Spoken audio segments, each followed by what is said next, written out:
If you lived in medieval Europe, nighttime wasn't dark, it was occupied. The moment the sun dipped below the horizon, people didn't think, "Ah yes, a peaceful evening." They thought, "Excellent, the shift change has begun. The demons are clocking in, and with good reason, because in their worldview, darkness wasn't simply the absence of light, it was the presence of everything else." Hello, travellers. Before we step into a medieval world shaped by fears we've long forgotten, take a moment to like and subscribe, and tell me in the comments where you're listening from, and what time of day you're hearing these old terrors come back to life. Now let's begin. To understand the medieval mindset, you have to imagine a world without electricity, without street lamps, without the comforting hum of a refrigerator reminding you that science exists. When night fell, it did so with the enthusiasm of a collapsing universe. One moment you could see your neighbour's badly thatched roof, the next you couldn't see your own hand. There was no gentle dimming, there was no twilight mood lighting, there was just boom, existential blackness, and in that blackness, people believed the worst things came alive. For medieval folks, the dark wasn't empty space, it was a schedule. Demons worked the night shift, spirits punched in at dusk, malicious forces apparently had excellent time management skills. The sun didn't set, it clocked out, while everything supernatural clocked in with a level of punctuality not seen again until German train systems. People genuinely believed that when the world went dark, evil creatures gained legal access to the world. There was a whole unofficial shift rotation of entities that lived in the night. Demons, ghosts, wandering souls, malevolent fairies, night-attacking goblins, and the occasional spirit with workplace enthusiasm. Some villages even feared specific types of nightwalkers, whose sole job was tormenting anyone foolish enough to step outside after dark. And by foolish, they meant anyone who valued their soul. Night wasn't feared because people couldn't see. Night was feared because they believed something else could.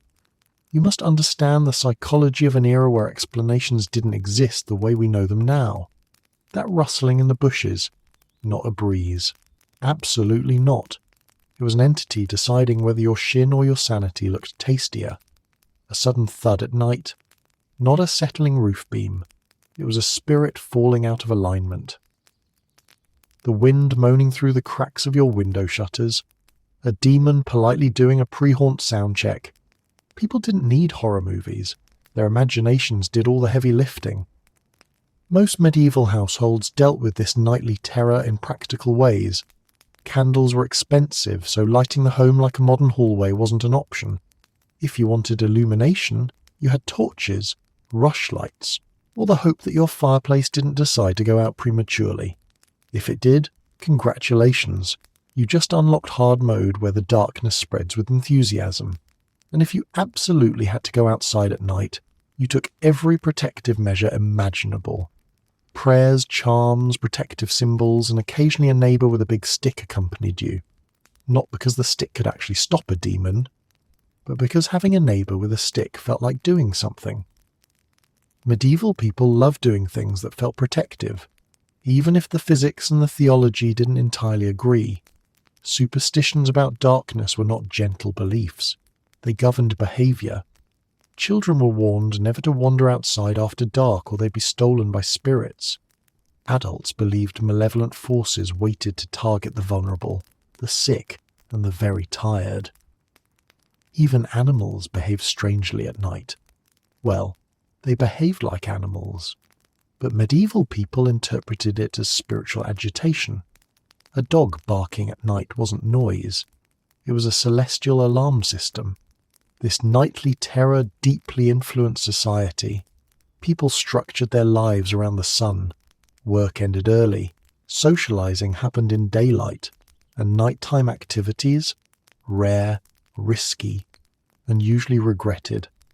Entire cultures developed storytelling traditions specifically designed to warn people not to go outside after dark. Even architecture reflected this fear. Homes were built with shutters not only for insulation but to ensure the night stayed outside where it belonged. Cities eventually added curfews, not for crime prevention, but to stop people from accidentally wandering into the operating hours of evil. Imagine a society where going out at 10 p.m. was considered as dangerous as walking into a live battlefield. That was medieval nighttime. But in their defense, it wasn't completely unjustified. Darkness is unsettling without light. In the countryside, especially, the night swallowed everything. No horizon, no silhouettes, no landmarks, just infinite black. The human brain, stripped of sensory input, invents threats. And medieval people had far more creativity than comfort. So yes, to them, darkness was crowded. It was busy, it was hostile, it was spiritually hazardous. It was the medieval equivalent of a late-night subway station where you definitely felt watched, even if no one was there. The sun itself felt like the only trustworthy employee in the universe, and when it clocked out for the day, medieval people prepared for overtime in terror. But the good news, you made it through the night. The bad news, you were convinced something watched you the entire time. To a medieval European, the forest was not a pleasant place to picnic, wander, or take inspirational portraits for a dating profile. A forest was what happened when the world decided to grow teeth. It was a vast, unregulated zone where normal rules, legal, social, and occasionally gravitational, seemed to stop working. You didn't go into the forest to enjoy nature. You went in because you had no choice, or because you were making a very poor decision. Modern people think of forests as peaceful, birds singing, sunlight filtering through the leaves like a nature documentary with an uplifting soundtrack. Medieval people had a different soundtrack in mind, something closer to ominous flute followed by the sound of a twig snapping behind you. A medieval forest wasn't scenic. It was an unsupervised problem, and nobody trusted it. First, the wilderness was thick. We are not talking about light woodland with a convenient trail. Medieval forests were dense enough to convince you they were actively trying to keep you. The trees pressed close, the underbrush tangled like it was plotting something, and visibility was measured in inches, not meters. And when you can't see more than a few steps ahead, it's very easy to imagine what might be hiding there, especially in a society with a vibrant imagination and absolutely no fact-checking resources. But physical danger was only the beginning. A forest in medieval Europe might as well have been a political loophole. Outside the boundaries of villages and towns, the king's authority became theoretical at best. Bandits loved this. They treated the forest as their private office space, conducting business with the efficiency of people who knew nobody was coming to stop them. If a knight wanted to enforce justice, he had to actually go inside, which meant facing the forest itself, which knights also disliked. This gave criminals a delightful advantage. The trees were on their side. Travellers rarely crossed forests alone, not because it was unsafe, though it was, but because being alone made you an ideal target for everyone from thieves to large predators to whatever supernatural entity was always blamed for missing livestock. Travelling in groups didn't eliminate danger, but it increased the number of witnesses, which medieval people considered moral support. If something terrible happened, at least someone else could run away and tell the story. Then there were the beasts. Wolves, bears, lynxes and boars all called the forest home, and unlike people, animals didn't care about curfews, laws or your personal aspirations. A boar could end your entire life plan in one spontaneous charge. Medieval wolves, meanwhile, were not the shy, misunderstood creatures we admire today. These wolves had reputations. Entire villages whispered about them like they were organised crime. Stories spread of enormous wolves too clever to trap, too fast to chase, and too hungry for comfort. Whether these stories were real or exaggerated didn't matter. Fear doesn't need accuracy. It just needs enthusiasm. And then we arrive at the heart of medieval forest fear, the supernatural residents. People believed forests housed beings that simply weren't welcome anywhere else. Fairies with temper problems, goblins with suspicious hobbies, malicious wood spirits, shape-shifting creatures who definitely didn't use their powers responsibly, and enchanted animals who were far too intelligent for comfort. If something strange happened, someone got lost, Someone got hurt. Someone came home without their pants. It was easy to blame the forest spirits.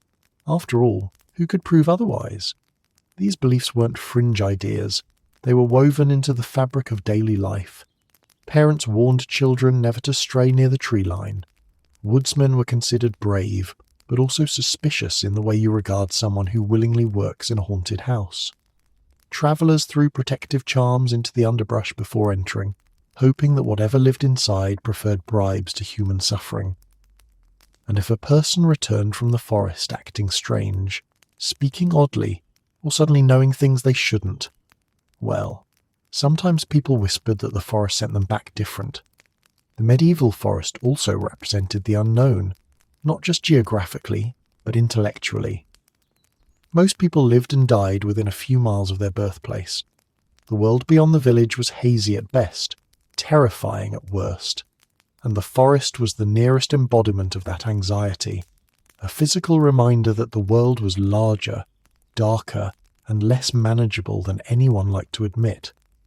Because of all this, the forest became a symbol of chaos. It was where roads disappeared, where category labels failed, and where ordinary people felt small. Stories and legends used the forest as shorthand for danger. If a tale began with someone entering the forest, it usually ended with regret, transformation, or an unusually instructive moral. Yet despite everything, criminals, monsters, wolves, spirits, and philosophical dread, people still needed the forest. They gathered firewood, hunted game, collected herbs, and harvested timber. But they did so with the same energy as someone reaching under the bed for a dropped shoe. Get in, get out, and don't think too hard about what else might be there. In medieval Europe, nature wasn't cute. It wasn't healing. It wasn't your weekend escape. It was a trap, an unpredictable, dangerous, supernatural labyrinth pretending to be a collection of trees. The good news? You made it out alive. The bad news? You probably ran the entire way. In medieval Europe, getting sick didn't just mean your body was upset. It meant God was. Illness wasn't viewed as a biological process, a viral inconvenience, or the result of sharing a drinking cup with someone who had questionable hygiene choices. No, if you suddenly developed a fever, rash, cough, or mysterious medieval wobbliness, it meant something far more alarming. You had attracted divine attention, and not the flattering kind.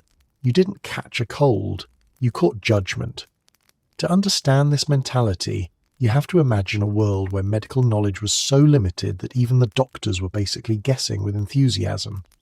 The medieval healing profession was a blend of herbal trial and error, astrology, prayer, and the occasional idea that sounded suspiciously like a dare.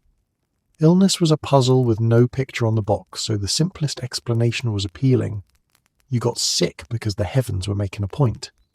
This belief wasn't fringe, it was mainstream. Churches taught that disease could be punishment for sin, warning from God, or a divine reminder that humans should behave better, preferably immediately. A cough wasn't just a cough. It was a theological performance review. A fever wasn't random, it was a moral alarm bell.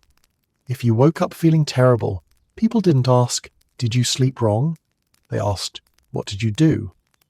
Imagine telling your friends, "I think I'm getting sick," and they respond, "I hope you apologize to God."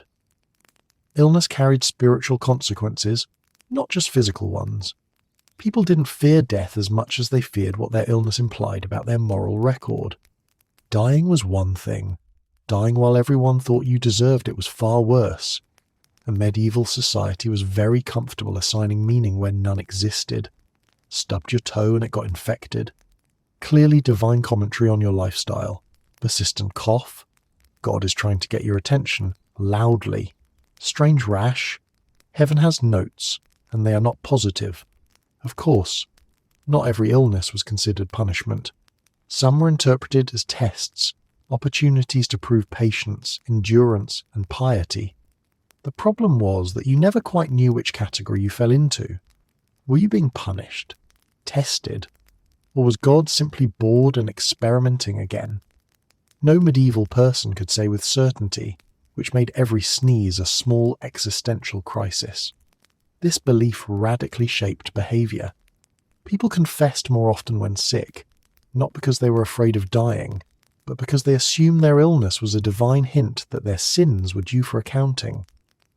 Others begged priests to identify which sin caused which symptom, as though the human soul operated with a convenient customer service code system.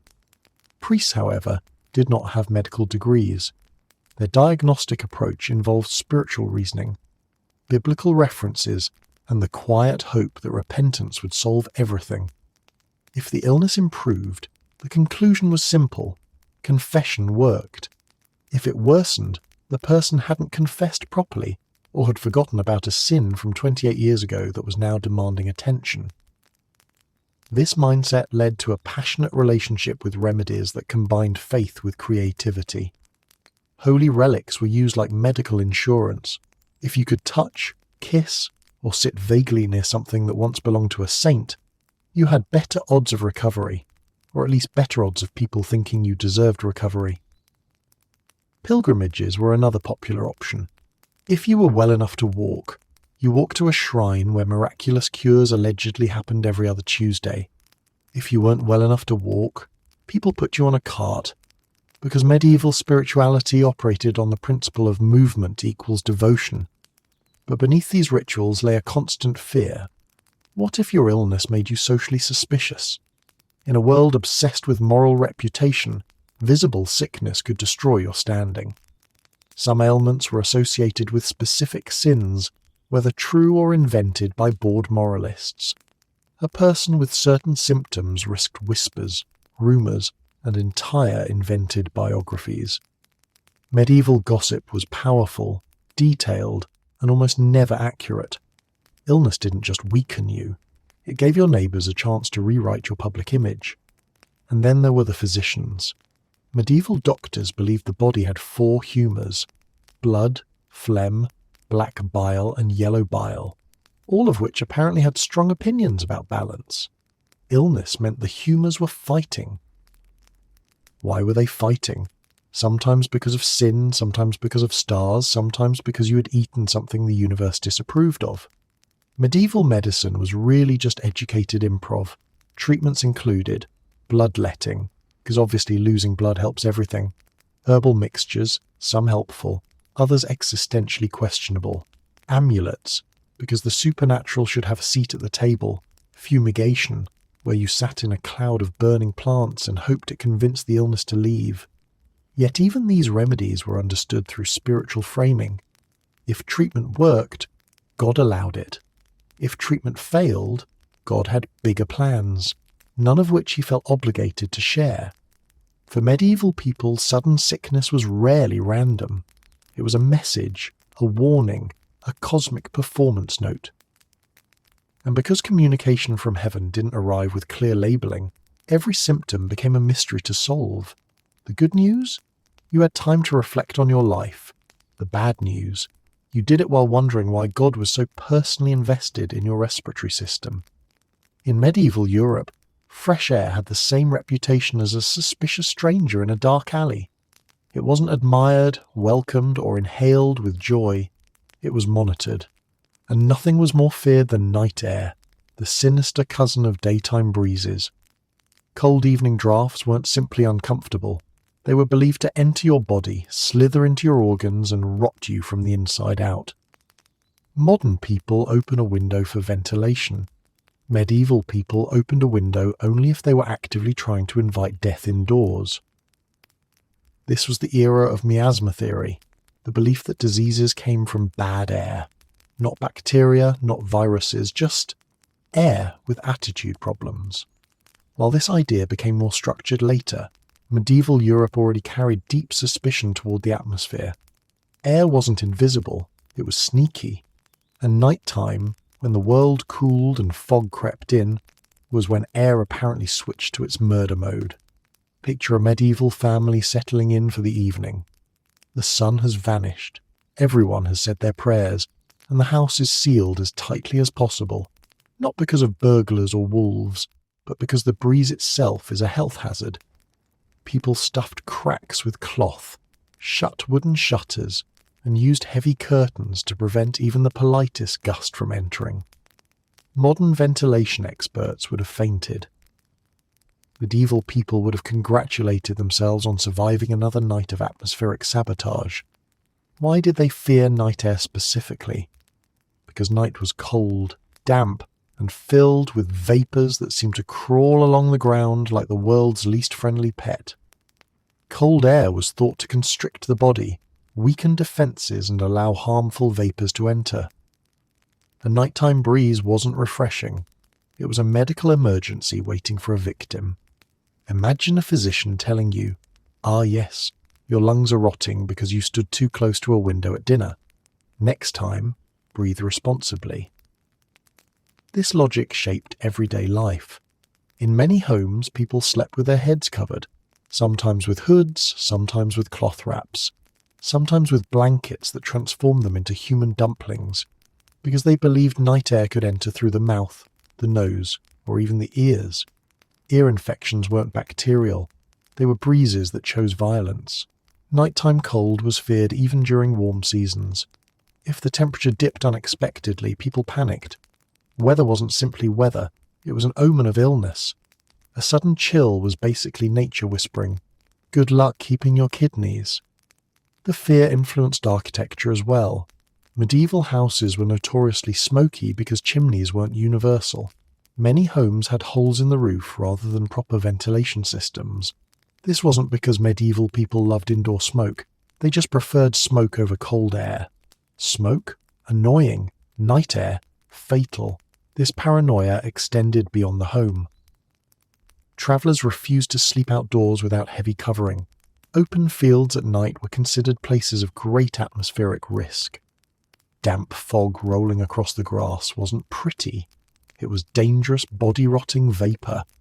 Crossing a misty meadow was akin to walking through poison. You did it quickly, with prayers, and preferably holding your breath. People even believed night air affected food. Leaving meals uncovered after dusk meant inviting harmful vapours to settle on them. If you ate food touched by night air, you weren't just risking indigestion. You could be consuming airborne moral corruption. Bread left out overnight wasn't stale, it was spiritually compromised. And heaven forbid you drank water exposed to nighttime humidity. Water was considered especially absorbent of harmful vapours. A sip could theoretically deliver malevolent night air particles straight into your organs, bypassing your good intentions entirely. What makes this fear fascinating is that it had a certain internal logic. Before germ theory, illnesses truly did seem random. People could be healthy one day and collapsing the next. Fevers struck suddenly. Plague swept silently. Children fell ill without warning. With no microscopes, no scientific frameworks, and a lot of confusion, blaming the night itself made emotional sense. Night brought darkness, cold, damp, stillness, and the eerie sense that the world had stopped breathing correctly. Of course it seemed dangerous. Everything frightening happened after sunset. Doctors, for their part, encouraged the fear. Medieval physicians believed that cold weakened the humour system and allowed harmful vapours to lodge themselves in the organs. Their solution? Layer up, avoid the night, stay indoors, and close every window. In other words, turn your home into a warm medieval terrarium of human anxiety. Because of this, people developed a long list of protective habits. Carrying warm stones at night to heat the organs, wearing layers thick enough to confuse bears, stuffing herbs in sleeves, pockets, or under blankets for protection, avoiding moonlit breezes altogether, because if the cold air didn't get you, the moon probably would, but that's another chapter. To medieval people, the outside world after sunset wasn't simply dim, it was polluted. Not by smoke or chemicals, those were fine, but by invisible, malicious air that wandered around like an unpaid assassin. The good news? You could avoid danger by sealing yourself indoors like a determined squirrel. The bad news? The air outside still knew where you lived. In medieval Europe, the most dangerous creature in the village wasn't a wolf, a plague rat, or even the night air. It was your neighbour, especially if she was over 40, had a strong personality, or owned a cat that stared too long at anything. The fear of witchcraft turned communities into suspicious, hyper-vigilant social ecosystems where every misfortune had a human face attached to it.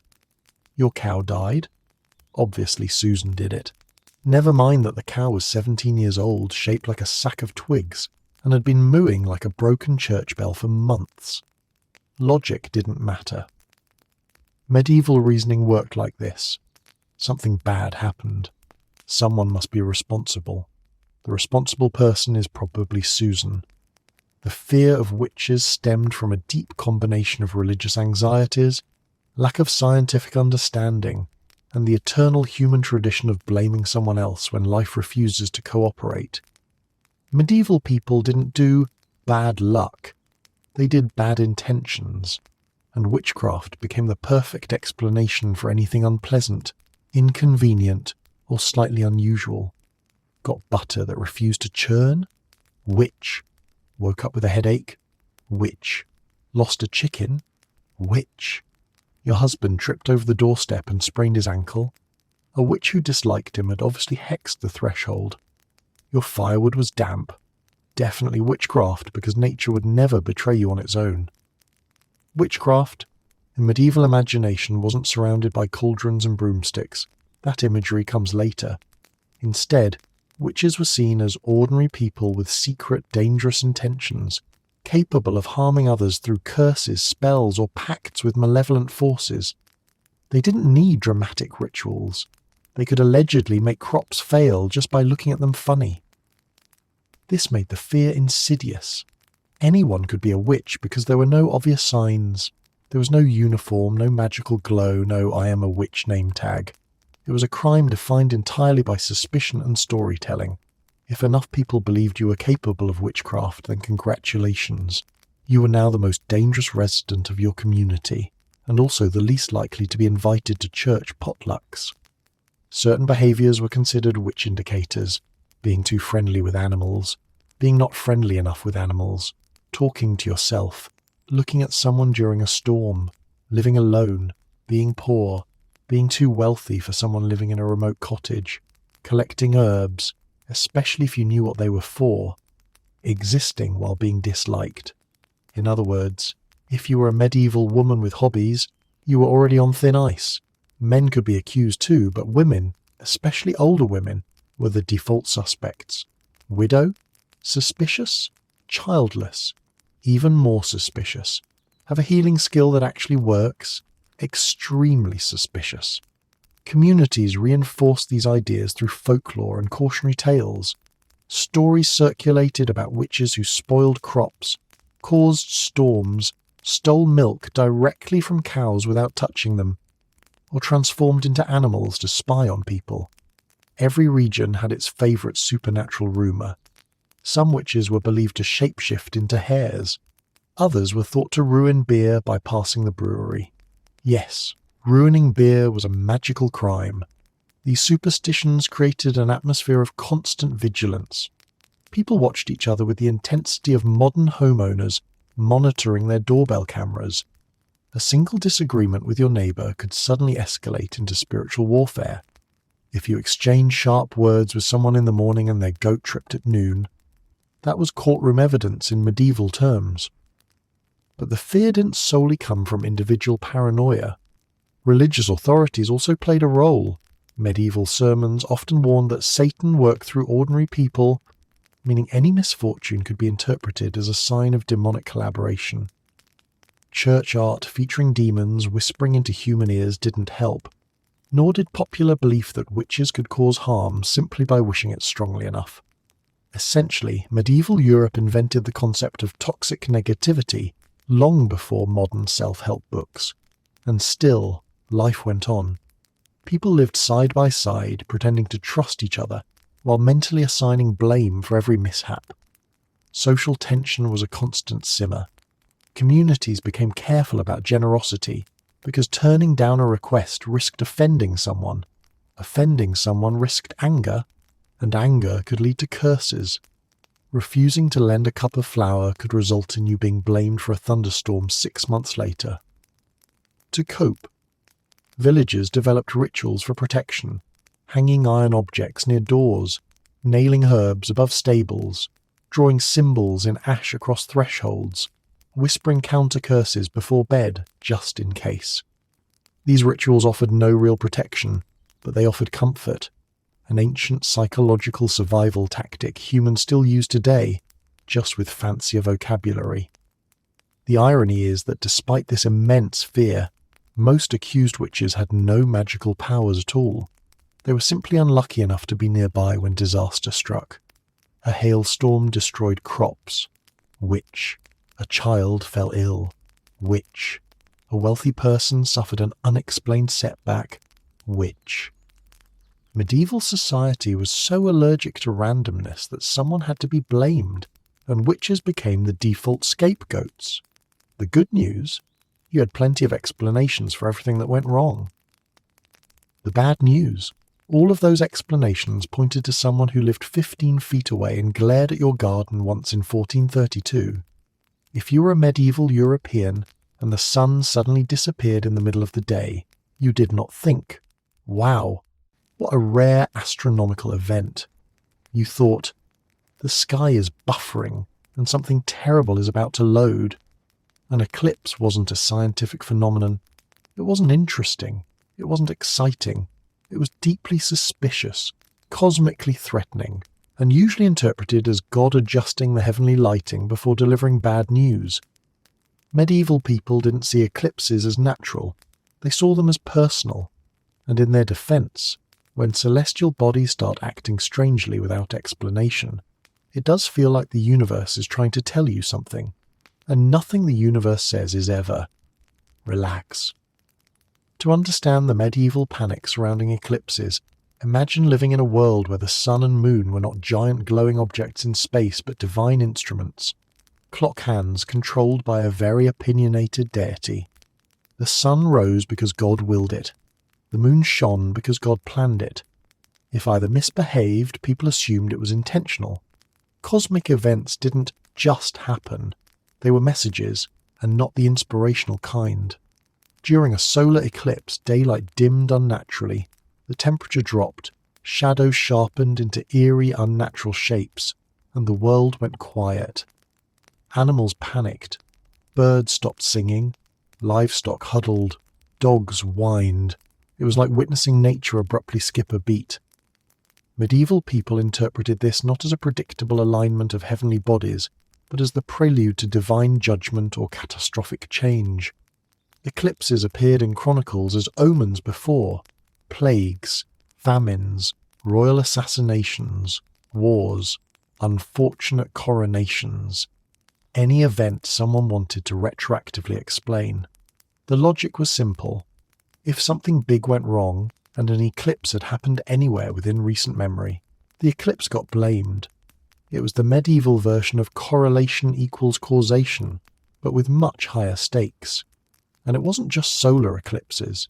Lunar eclipses were considered equally ominous, especially when the moon turned red. Today we call it a blood moon. Medieval people called it proof that the sky was having a meltdown. A reddish moon looked like the heavens signalling distress. Chroniclers wrote about blood in the firmament, which admittedly sounds dramatic enough to justify concern.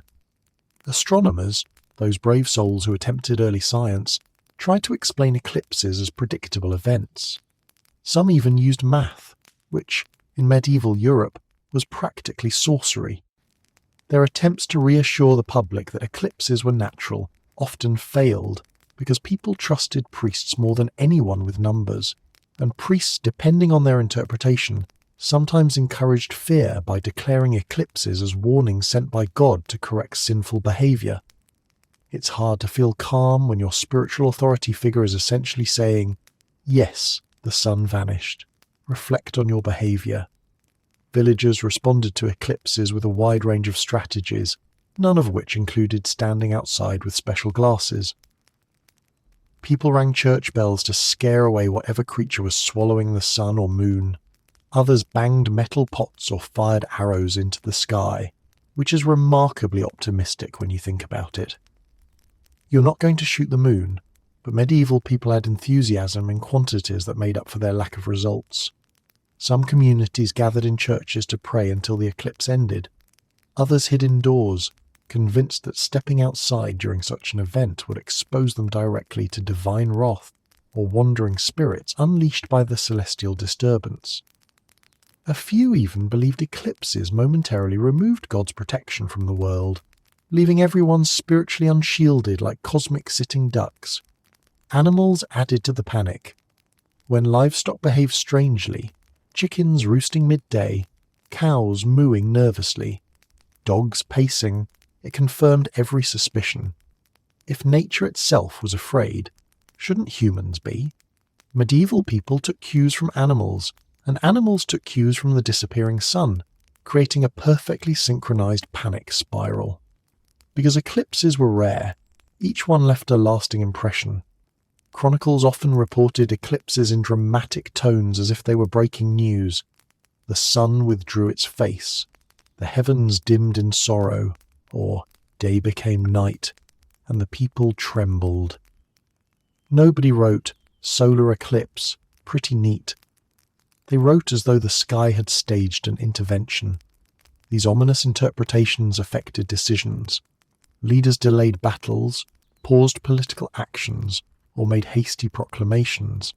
If an eclipse happened shortly before a royal death or major disaster, future storytellers treated it as deliberate foreshadowing, proof that the heavens warned everyone and nobody listened. Medieval chroniclers loved turning random events into moral lessons, and eclipses gave them plenty of material. Of course, not all reactions were fear-driven. Some communities treated eclipses as cosmic messages requiring collective bravery. They believed making enough noise could chase away the monster devouring the sun. Yes, according to medieval logic, the sun, one of the largest objects in the known universe, could be saved by villagers shaking pans and shouting courageously into the sky. But fear remained the dominant emotion. Eclipses shattered the illusion of a predictable world. Everything in medieval life was fragile enough already. Seeing the sky itself glitch was like watching the universe unplug and restart. The good news: the sun always came back. The bad news: medieval people weren't convinced it would until the very last moment. In medieval Europe, death wasn't the end of your relationship with someone. It was merely the beginning of a new phase where they could still ruin your day. Corpses weren't passive, peaceful objects. They were active hazards, capable, so people believed, of spreading disease, cursing the living, and occasionally getting up for an afterlife stroll. Death wasn't a conclusion. It was a soft warning. To understand the medieval fear of dead bodies, imagine living in a world where medical knowledge was so limited that people couldn't fully explain why the living stopped being alive. The soul left, yes, but how? Where did it go? Did it always stay gone? And what if it changed its mind? With so little scientific understanding, the boundary between life and death felt thin, permeable even, and that made corpses terrifying. Fear, disease, was lurking inside the body. Modern people know diseases caused by microorganisms. Medieval people had no such comfort. All they knew was this: people who spent time near dead bodies often got sick. Those sicknesses were often horrifying. Therefore corpses must be leaking danger. It made intuitive sense. A corpse changed colour, shape, and smell at an alarming rate. Medieval people saw these changes and thought, this is the body rotting. And if rot can affect a corpse, it can certainly affect me. And in fairness, they were half right. Bodies did carry pathogens. They just didn't understand the mechanism. So instead of bacteria, they said death fumes or evil vapours, or please get that thing away from me. Many believed a decaying body released spiritual corruption, along with physical decay, 2 types of poison delivered for the price of 1. Gravediggers were considered brave, but also slightly doomed. Handling corpses was viewed with suspicion.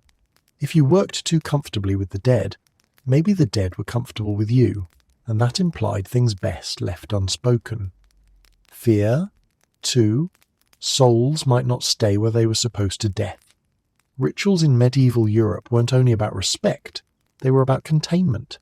Villagers wanted the deceased to transition cleanly to the afterlife without lingering, returning, or attempting customer service follow-ups. People believed that the newly dead hovered near their bodies for a time, confused or reluctant. If the burial wasn't handled properly, wrong prayers, wrong timing, wrong placement, the soul might stick around. Not kindly, helpful sticking around. No, more like disgruntled former tenants sticking around.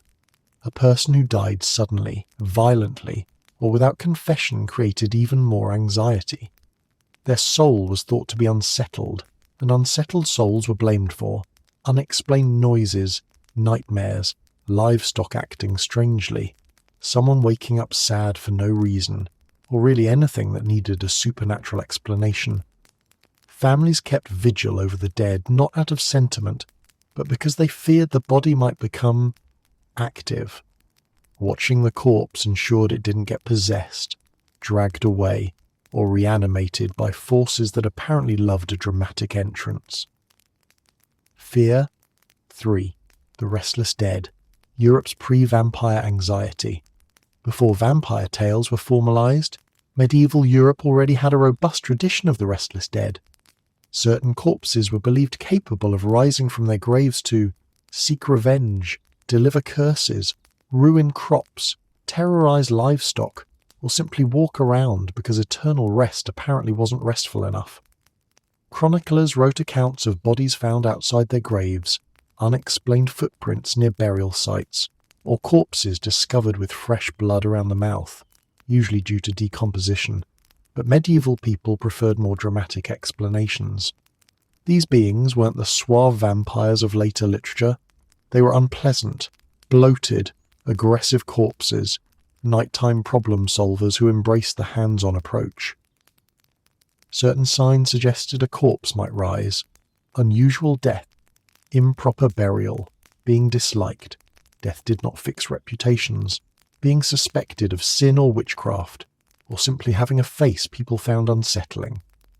To prevent reanimation, medieval communities employed a variety of measures, both practical and emotionally creative, placing heavy stones on the corpse, binding the limbs, driving stakes through the body, burying the dead at crossroads to confuse their ghostly GPS, adding extra prayers just in case the first ones weren't accepted. These weren't trivial habits. They were public safety measures, the medieval equivalent of making sure the zombie outbreak stayed theoretical. Fear. 4. Curses from beyond the grave. Corpses could allegedly curse people, even unintentionally. Merely touching a body that died violently or unjustly could put you at risk. Wearing the clothing of the dead was equally dangerous. Items belonged to the spirit until the spirit officially relinquished them. Violate that rule, and you might find yourself with bad dreams, bad luck, or bad community gossip. Even funerals were structured to prevent spiritual retaliation. Funeral processions avoided certain paths, funerary candles were arranged in specific patterns, and mourners walked in prescribed orders, all to avoid offending the deceased. In medieval logic, the dead were emotionally sensitive. Any misstep could lead to posthumous consequences. Fear. 5. Burial grounds were spiritual hotspots. Graveyards weren't peaceful resting places. They were threshold zones charged with spiritual energy. People avoided them after dark, avoided building near them, avoided stepping on graves, avoided breathing near them, essentially avoided them in every possible way. Nighttime near a graveyard? That was the medieval version of walking into a horror movie voluntarily. Ultimately, the medieval fear of dead bodies came from a world where life was fragile, death was constant, and explanations were scarce. Corpses were reminders of mortality, but also of spiritual uncertainty. The good news? The dead weren't always dangerous. The bad news? Medieval people never assumed that. In medieval Europe, hell wasn't a metaphor. It wasn't a theological concept, a distant realm, or something you half believed in during moments of guilt. No, hell was real nearby, and described with the same confidence someone uses when giving directions to the nearest tavern. Medieval people didn't fear death. They feared customer service in the afterlife. To understand just how literal medieval people were about hell, you must imagine a world where the boundaries between physical geography and spiritual geography were not firmly separated. Hell wasn't somewhere below. It was down there, yes, but not in the vague, symbolic sense. Many believed hell had actual entry points scattered across Europe. Caves, volcanic fissures, mountain cracks, mysterious pits, lakes that steamed for no reason, or places where livestock refused to graze because even animals had standards. Some monks even catalogued these openings like medieval travel writers. Here lies a cave with suspicious warmth, probably hell, do not touch. And the thing is, people took these hell mouths completely seriously. Entire regions became famous, or infamous, for allegedly housing entrances to the underworld. If a cave echoed strangely or smelled unpleasant, congratulations, the village just got branded as a spiritual hazard zone. You didn't walk past such places casually. You gave them the kind of polite, respectful distance usually reserved for sleeping bears or heavily armed nobles. But the physical proximity of hell wasn't the scariest part.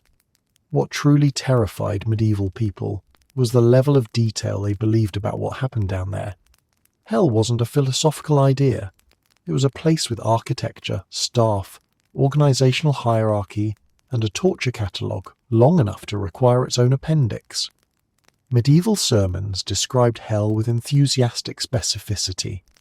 Boiling cauldrons, icy pits, serrated wheels, fire that burned forever, demons with job descriptions and punishments tailored to your sins like the world's worst customer loyalty program. You didn't worry about being forgotten in hell. You worried about being too remembered. Artists painted hell not as symbolic misery, but as visible, physical suffering. Panels from church walls showed demons prodding sinners, roasting them, stretching them, and creatively rearranging body parts with a level of commitment usually seen in professional sculptors. And these images weren't tucked away quietly. They were placed where illiterate people could easily view their future if they misbehaved. Today's motivational posters say things like, "Live every day to the fullest."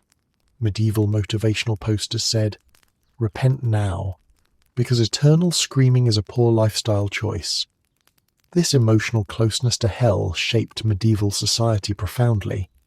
People were terrified of sin not because it made them feel guilty, but because sin had geographical consequences. One wrong decision, and your afterlife travel itinerary shifted permanently south, and medieval people sinned constantly, often without knowing it. There were sins of thought, sins of intention, sins of omission, sins of improper posture during prayer, sins involving envy of your neighbour's pig, sins involving improper enthusiasm at feasts, sins for which there were no official names, but everyone agreed were probably frowned upon. Imagine living in a world where your eternal fate could be affected by forgetting to confess a minor wrongdoing, laughing during a sermon, being too proud of your bread recipe, eating too much cheese on Friday, thinking an unkind thought about the local priest sneezing at the wrong moment. Hell was always hovering emotionally, ready to become the final destination for a soul that slipped once without proper paperwork. Because hell felt so close, medieval people developed a series of spiritual habits to avoid it. Confession was not optional. It was compulsory emotional maintenance. People confessed as often as possible, sometimes daily, often with the urgency of someone trying to erase their search history. Clergy encouraged this, warning that dying with unconfessed sin meant immediate non-negotiable descent. Pilgrimages weren't just pious journeys, they were attempts to collect spiritual coupons. Walk 200 miles and receive partial forgiveness was the medieval equivalent of a rewards program. Visiting shrines, touching relics, donating to monasteries, all were strategies to negotiate shorter sentences in hell or avoid it entirely. But even with all that effort, fear lingered. Hell was too vivid, too close, too over-described to ignore. Stories circulated constantly about people who allegedly glimpsed hell in visions. They returned with tales describing the fiery architecture in ways suspiciously consistent with local church murals. Coincidence? Medieval people didn't think so. Worse, hell wasn't solely the destination of the wicked. According to some beliefs, you could be mostly good and still end up in the fiery waiting room known as purgatory, a place medieval people interpreted as hell's lobby, complete with its own queue system. The only difference was that purgatory had an end date, but nobody knew how long. Some theologians said decades, others said centuries, others shrugged and said, as long as God feels like it, which was not reassuring. Hell frightened medieval people because it wasn't distant or abstract. It was immediate, predictable, and inevitable if you weren't careful. Eternal torment wasn't metaphorical. It was scheduled. The good news? Heaven technically existed. The bad news? Hell always felt closer. In medieval Europe, being born wasn't a gentle welcome into the world. It was more like being dropped into a battlefield without armor, weapons, or a briefing. Infants weren't just fragile, they were seen as spiritually unguarded, small bundles of humanity wandering the cosmic landscape, with a giant sign that read, "Easy target." Newborns weren't helpless. They were unguarded property in a supernatural neighborhood with terrible security. A baby's first problem. Everything wanted them. Before Christianity reshaped the narrative, European folklore already contained a parade of spirits, demons, and fairies who had extremely questionable interest in human infants. Once Christianity entered the scene, it added angels, demons, original sin, baptism urgency, and spiritual warfare. The result? Babies were surrounded by more supernatural attention than medieval royalty. People believed newborns were vulnerable because their souls were freshly minted. They were not yet baptized. They had no spiritual defenses. They couldn't recite prayers. They couldn't glare at demons with authority. Basically, if spiritual danger required an entry point, babies were walking welcome mats. Target number 1. Demons. Looking for recruitments. Demons in medieval imagination were opportunistic creatures lurking around homes, watching for moments of spiritual vulnerability. The newborn's first days were believed to be a crucial window during which demons could attempt soul theft, spiritual corruption, possession, whispering dark influences, though what exactly demons whispered to an infant is unclear. That is why baptism was treated with the urgency of emergency medical care. Families rushed to baptize the baby within days, sometimes hours of birth, not for celebration but for protection. Until that moment, the infant was considered unclaimed, spiritually speaking, and demons supposedly loved an unlabeled product. Midwives and mothers wrapped babies tightly in swaddling cloth, not only for warmth, but because they believed it prevented demonic tampering. Loose limbs weren't just a risk for injury, they were cosmic vulnerabilities. Some households placed blessed herbs, iron objects, or holy symbols near the cradle. Demons, according to tradition, disliked iron and detested the sign of the cross. If a demon had to choose between stealing a soul and touching metal, medieval people assumed the demon would pass. Target number 2. Fairies with terrible parenting skills. The fairies of medieval Europe were not cute, tiny creatures with sparkly wings. They were powerful, capricious beings who operated with the moral consistency of unpredictable bureaucrats. They were known for baby snatching, replacing human infants with changelings, fairy substitutes. Why would fairies do this? Medieval explanations varied. Fairies wanted human babies for their beauty. Fairies needed them as servants. Fairies wanted the vitality of mortals. Fairies simply enjoyed confusing humans. Parents lived in genuine fear that their baby might be whisked away by invisible hands. Some families placed iron scissors under pillows, hung bells above cradles, or refused to leave a newborn alone even for a moment. Leaving a baby unattended wasn't childcare negligence, it was reckless fairy invitation. If a baby cried excessively, looked odd, or behaved unusually, which considering babies was often, some villagers whispered that the child might not be human anymore. Fairy substitution was taken seriously. Remedies varied by region and ranged from mildly odd, passing the baby over fire smoke, to wildly improper by modern standards. Target number 3, wandering spirits and the unquiet dead. Not all threats were demons or fairies. Medieval Europeans believed in countless spirits, restless dead, wandering souls, ancestral beings, who might interfere with infants accidentally or intentionally. The recently deceased were considered unpredictable. Their spirits could inadvertently drain vitality from newborns simply by being nearby. This fear influenced birthing practices. Mothers often gave birth indoors, surrounded by protective charms, and avoided travelling near graveyards or crossroads with the baby. These places weren't dangerous for adults, but for infants, they were spiritual danger zones. Original sin and the urgency of ritual beyond folklore. The theological idea that babies were born carrying original sin created a sense of spiritual emergency. Until baptized, infants were believed to exist in a fragile state, unclaimed by heaven, but targeted by everything else. Priests encouraged baptisms as soon as possible, and parents complied. Even winter didn't delay the ritual. Babies were carried through freezing winds, wrapped tightly, rushed to churches like spiritual first responders. Failure to baptize promptly wasn't simply neglect, it was considered a risk to the child's eternal fate. A baby who died unbaptized wasn't believed to enter hell proper, but limbo or other uncertain realms, still terrifying enough for medieval parents to dread. Community responsibility and anxiety. A newborn wasn't just the family's concern.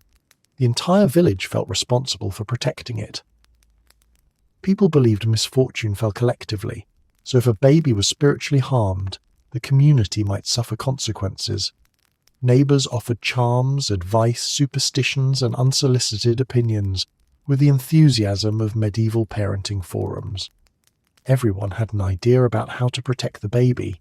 Church bells, candles, herbs, prayers, iron tools, lullabies, and sometimes just loud shouting, which was believed to scare spirits away. The physical world didn't help either. It is important to remember that babies truly were vulnerable. Mortality rates were extremely high. Illness, cold, malnutrition, and infection posed constant threats. Because the causes of these dangers were unknown, supernatural explanations took their place. If a baby fell ill, people didn't blame germs. They blamed evil eyes, fairy interference, demonic attempts, improper rituals, or simply something unnatural happened last night. In a world without science, protecting a baby meant guarding against every invisible force imaginable. The good news? Babies were deeply cherished and fiercely defended. The bad news? Medieval people genuinely believed everything, from demons to pixies, was trying to claim them. In medieval Europe, your skin wasn't just skin. It was a spiritual resume, a canvas through which the universe allegedly revealed its opinions about you. Any unusual mark, birthmarks, freckles, moles, odd patches of discoloration, wasn't interpreted as a harmless quirk of biology. It was interpreted as a message, and rarely a positive one. You didn't have freckles, you had implications. The body as a spiritual document. To medieval minds, the body reflected the soul. If something was visibly different, then something was probably spiritually different. Birthmarks didn't arise from genetics, health, or prenatal conditions. They came from divine signs, witchcraft, demonic influence, the sins of the parents, astrological misalignment, or strange events during pregnancy. In other words, everything except biology. A child born with a patch of darker skin might be whispered about for years. A mole in the wrong place could be interpreted as a warning. Freckles, suspicious. A red spot, alarming. A strangely shaped birthmark, potentially catastrophic. The idea that the body reveals the truth wasn't metaphorical, it was instructional. Birthmarks as moral messages. One of the most persistent medieval beliefs was that birthmarks hinted at moral weakness or spiritual vulnerability. People genuinely thought certain marks indicated future personality traits or sins. A dark birthmark on the arm might mean the child was predisposed to theft. A red birthmark on the face might indicate anger. A mole near the heart, emotional instability. A mark shaped like anything recognizable. Now you had a storytelling crisis on your hands. A birthmark resembling an animal could spark fear or fascination. If it resembled a wolf, people might whisper the child was destined for violence. If it resembled a snake, suspicions of demonic influence simmered. If it resembled a pig, well, medieval humor was less sophisticated, so jokes were immediate and relentless. These interpretations weren't just gossip. They influenced how children were raised. Some parents tried to mask or remove marks. Others insisted on stricter religious instruction, fearing the mark indicated spiritual risk. A few parents sought priests to purify the child, just in case heaven had a concern they hadn't been notified about. The shadow of witchcraft, marks of the devil. The medieval witchcraft. Panic created a new layer of anxiety around physical differences. As witch beliefs intensified, people began associating certain marks with diabolical pacts. These marks, called witches' marks or devil's marks, were believed to be places where demons touched or fed from the witch's body. A mole, a devil's nipple, a birthmark, evidence of demonic sealing, a patch of rough skin, proof of supernatural corruption.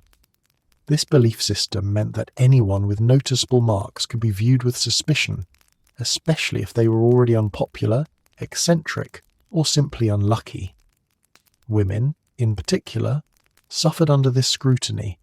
Any physical irregularity could be spun into a narrative of witchcraft.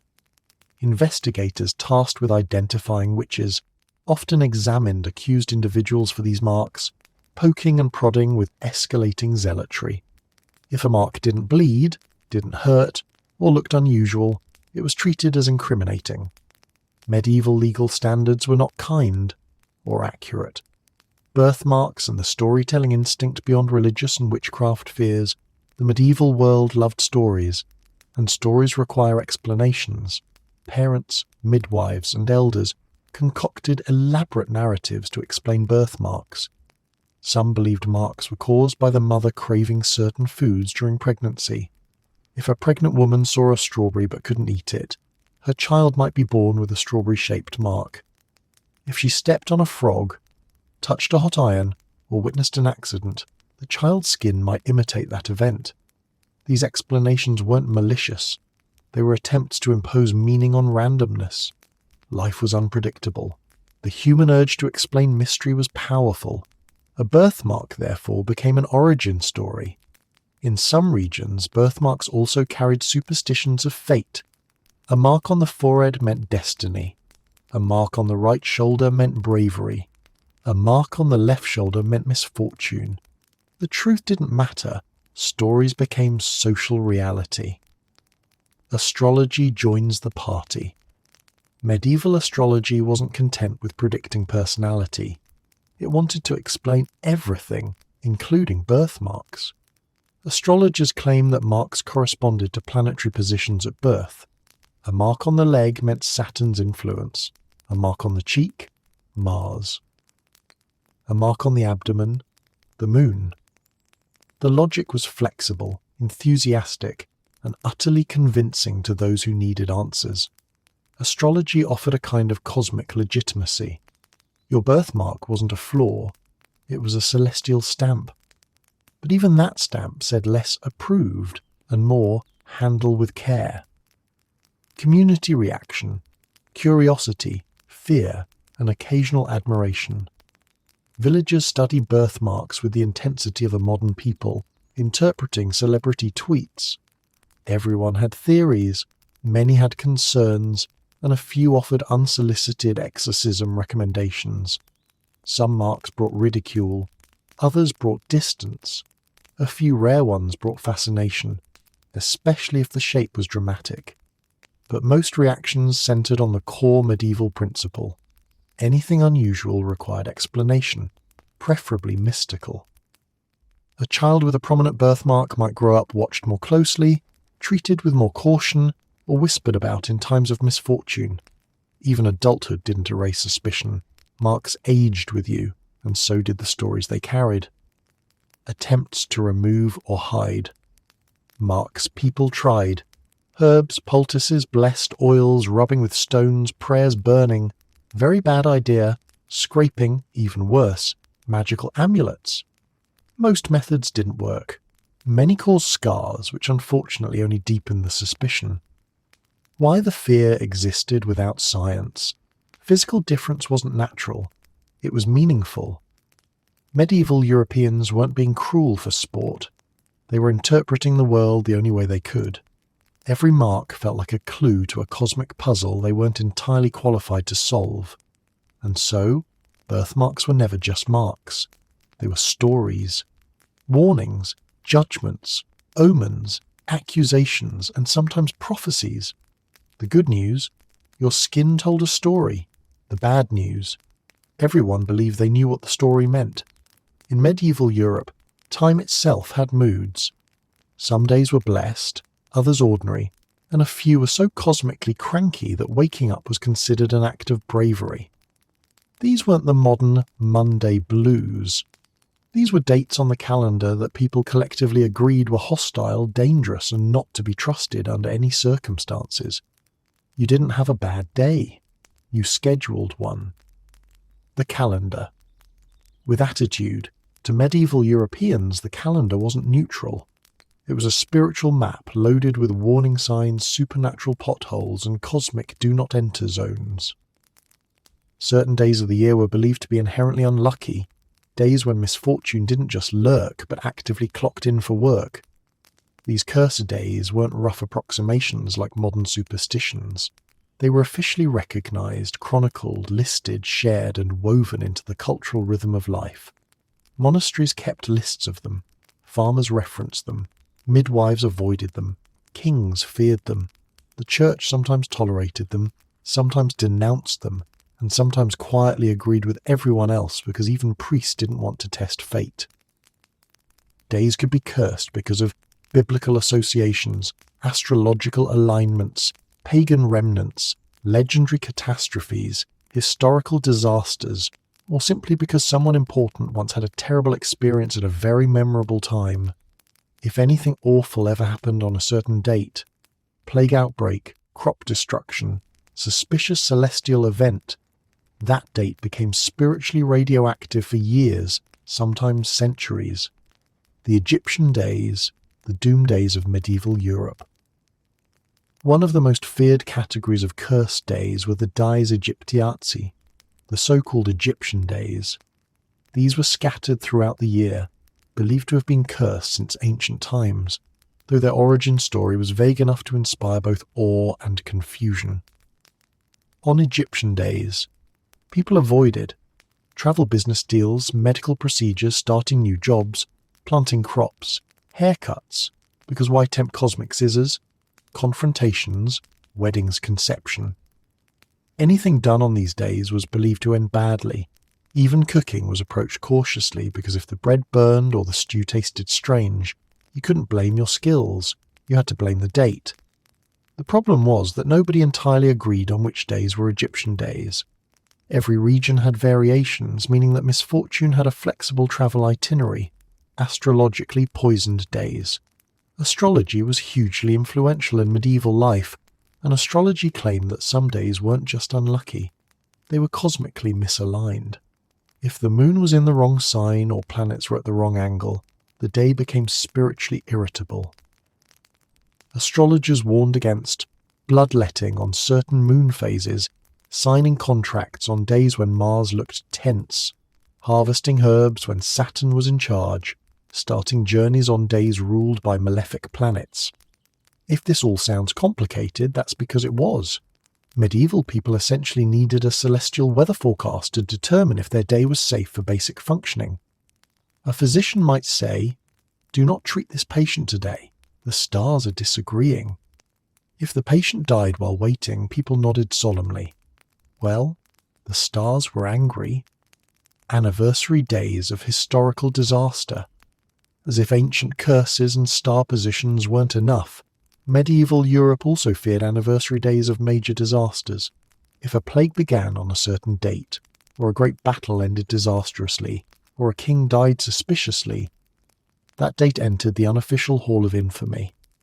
People avoided repeating the same actions on those dates, believing history had a habit of repeating itself with dramatic flair. If a war started on March 12th, then March 12th became a day to stay indoors and pray. If a famine began in late October, people scrutinized late October with genuine anxiety. Time wasn't neutral. It remembered. The church calendar complications. Even Christianity added layers to the sense that time could be dangerous. Certain saints' days were considered spiritually heavy. Powerful, yes, but also risky. Other days were associated with mourning, penitence, or cosmic battles between angels and demons. Some medieval Christians believed demons were more active on the eves of great festivals, the days following major fasts, the turning points of seasons, any date that ended suspiciously. If daylight savings existed at the time, it would have been considered a portal-opening hazard. Personal cursed days. People also kept track of their own unlucky days, dates on which misfortune repeatedly struck. If your grandfather broke his leg on the same date your father lost his best horse, and you spilled ink all over your manuscript, congratulations. Your family calendar now had a hereditary warning label. It didn't matter if the pattern was coincidence. Medieval people didn't believe in coincidence. They believed in cosmic reminders. Behavior on cursed days.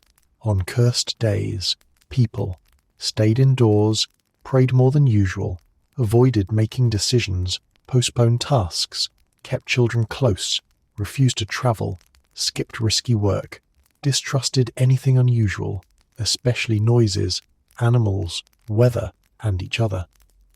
Cursed days were treated almost like temporary outbreaks of atmospheric hostility. Even kings respected them. Chroniclers tell of rulers delaying battles, coronations, or speeches because the date felt ominous.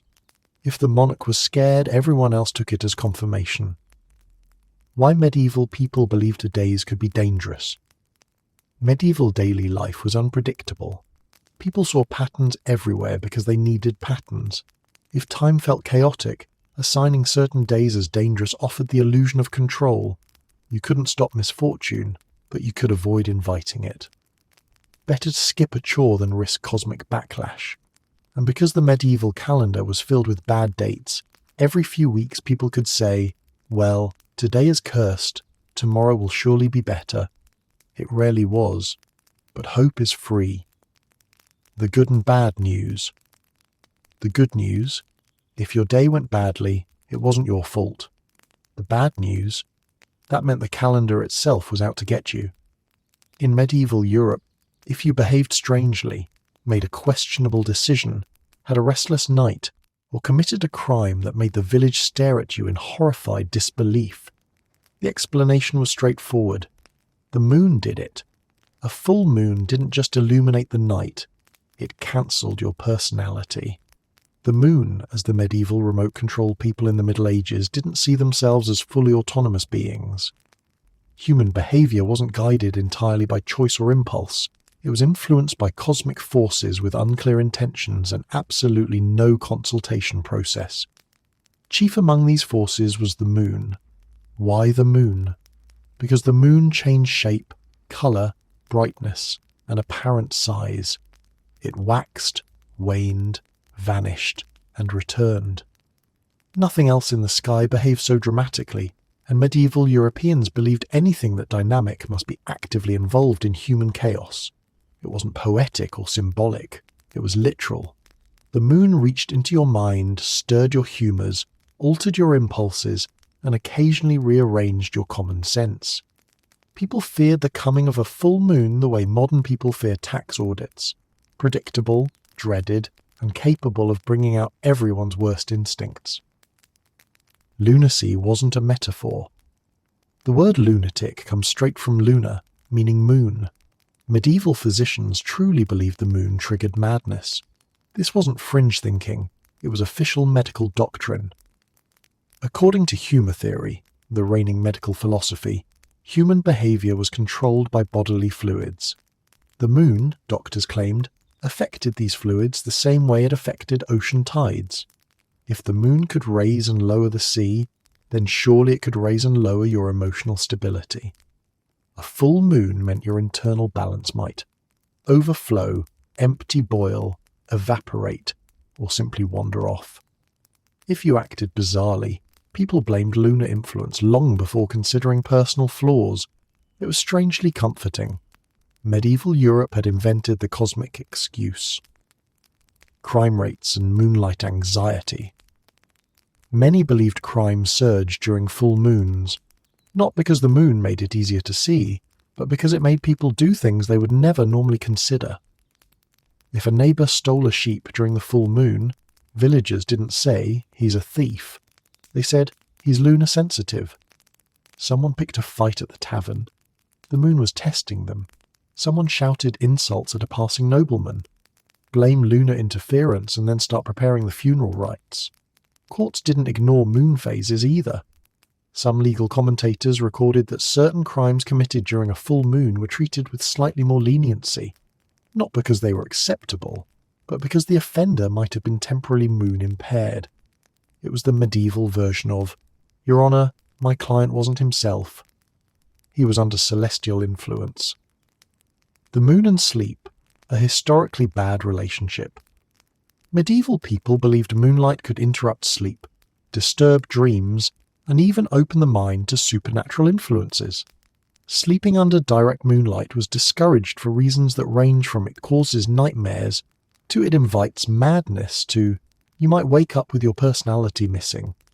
Parents warned children never to let the moon shine directly onto their faces, which sounds dramatic until you remember these were the same people who thought wind could rot your organs. People covered their windows not only to keep out the night air, but to block moonbeams, which were viewed as spiritually unpredictable light rays capable of affecting the heart, inviting spirits, weakening the mind, triggering melancholy, inspiring impulsive decisions. Essentially, medieval people treated moonlight like magical caffeine, overstimulating and full of cosmic side effects. The moon and violence chroniclers loved blaming the moon for outbreaks of violence. If a village brawl occurred under a bright full moon, they noted it with significance. Everyone knew the reasoning.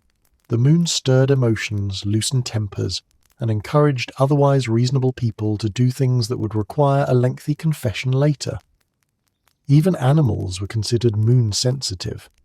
If dogs howled excessively or livestock acted strangely, villagers interpreted it as confirmation that lunar influence was building towards some unpleasant event.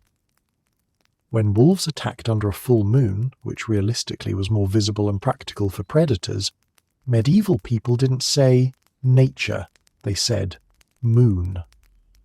The celestial body was blamed for stirring up aggression in both humans and creatures. The moon and women, a very medieval intersection. Medieval Europeans, heavily influenced by ancient medical theories, believed women's bodies were especially linked to lunar cycles. Since women's menstrual cycles roughly matched the length of a lunar month, physicians insisted the moon directly controlled fertility, mood, and physical health. It wasn't biology. They blamed the moon. A woman having a bad day, lunar imbalance, unpredictable behavior. Blame the moon. Extraordinary strength or anger. Definitely the moon. This belief conveniently absolved men from trying to understand women on a deeper level. Astrology adds fuel to the madness.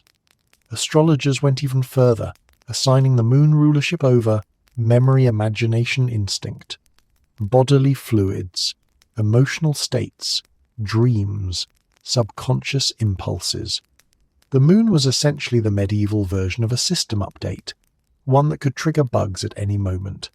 And people took astrology seriously. Monarchs consulted astrologers.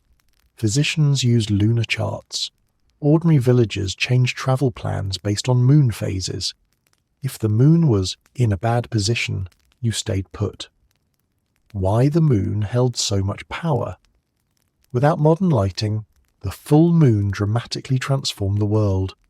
Darkness became silver-lit, shadows stretched, sleep rhythms changed, animals behaved differently, the night itself felt altered. To medieval people, this wasn't natural, it was supernatural. They didn't fear the moon because it was mysterious. They feared it because it seemed to react, the good and bad news. The good news? Medieval Europeans didn't blame you for doing something strange. The bad news?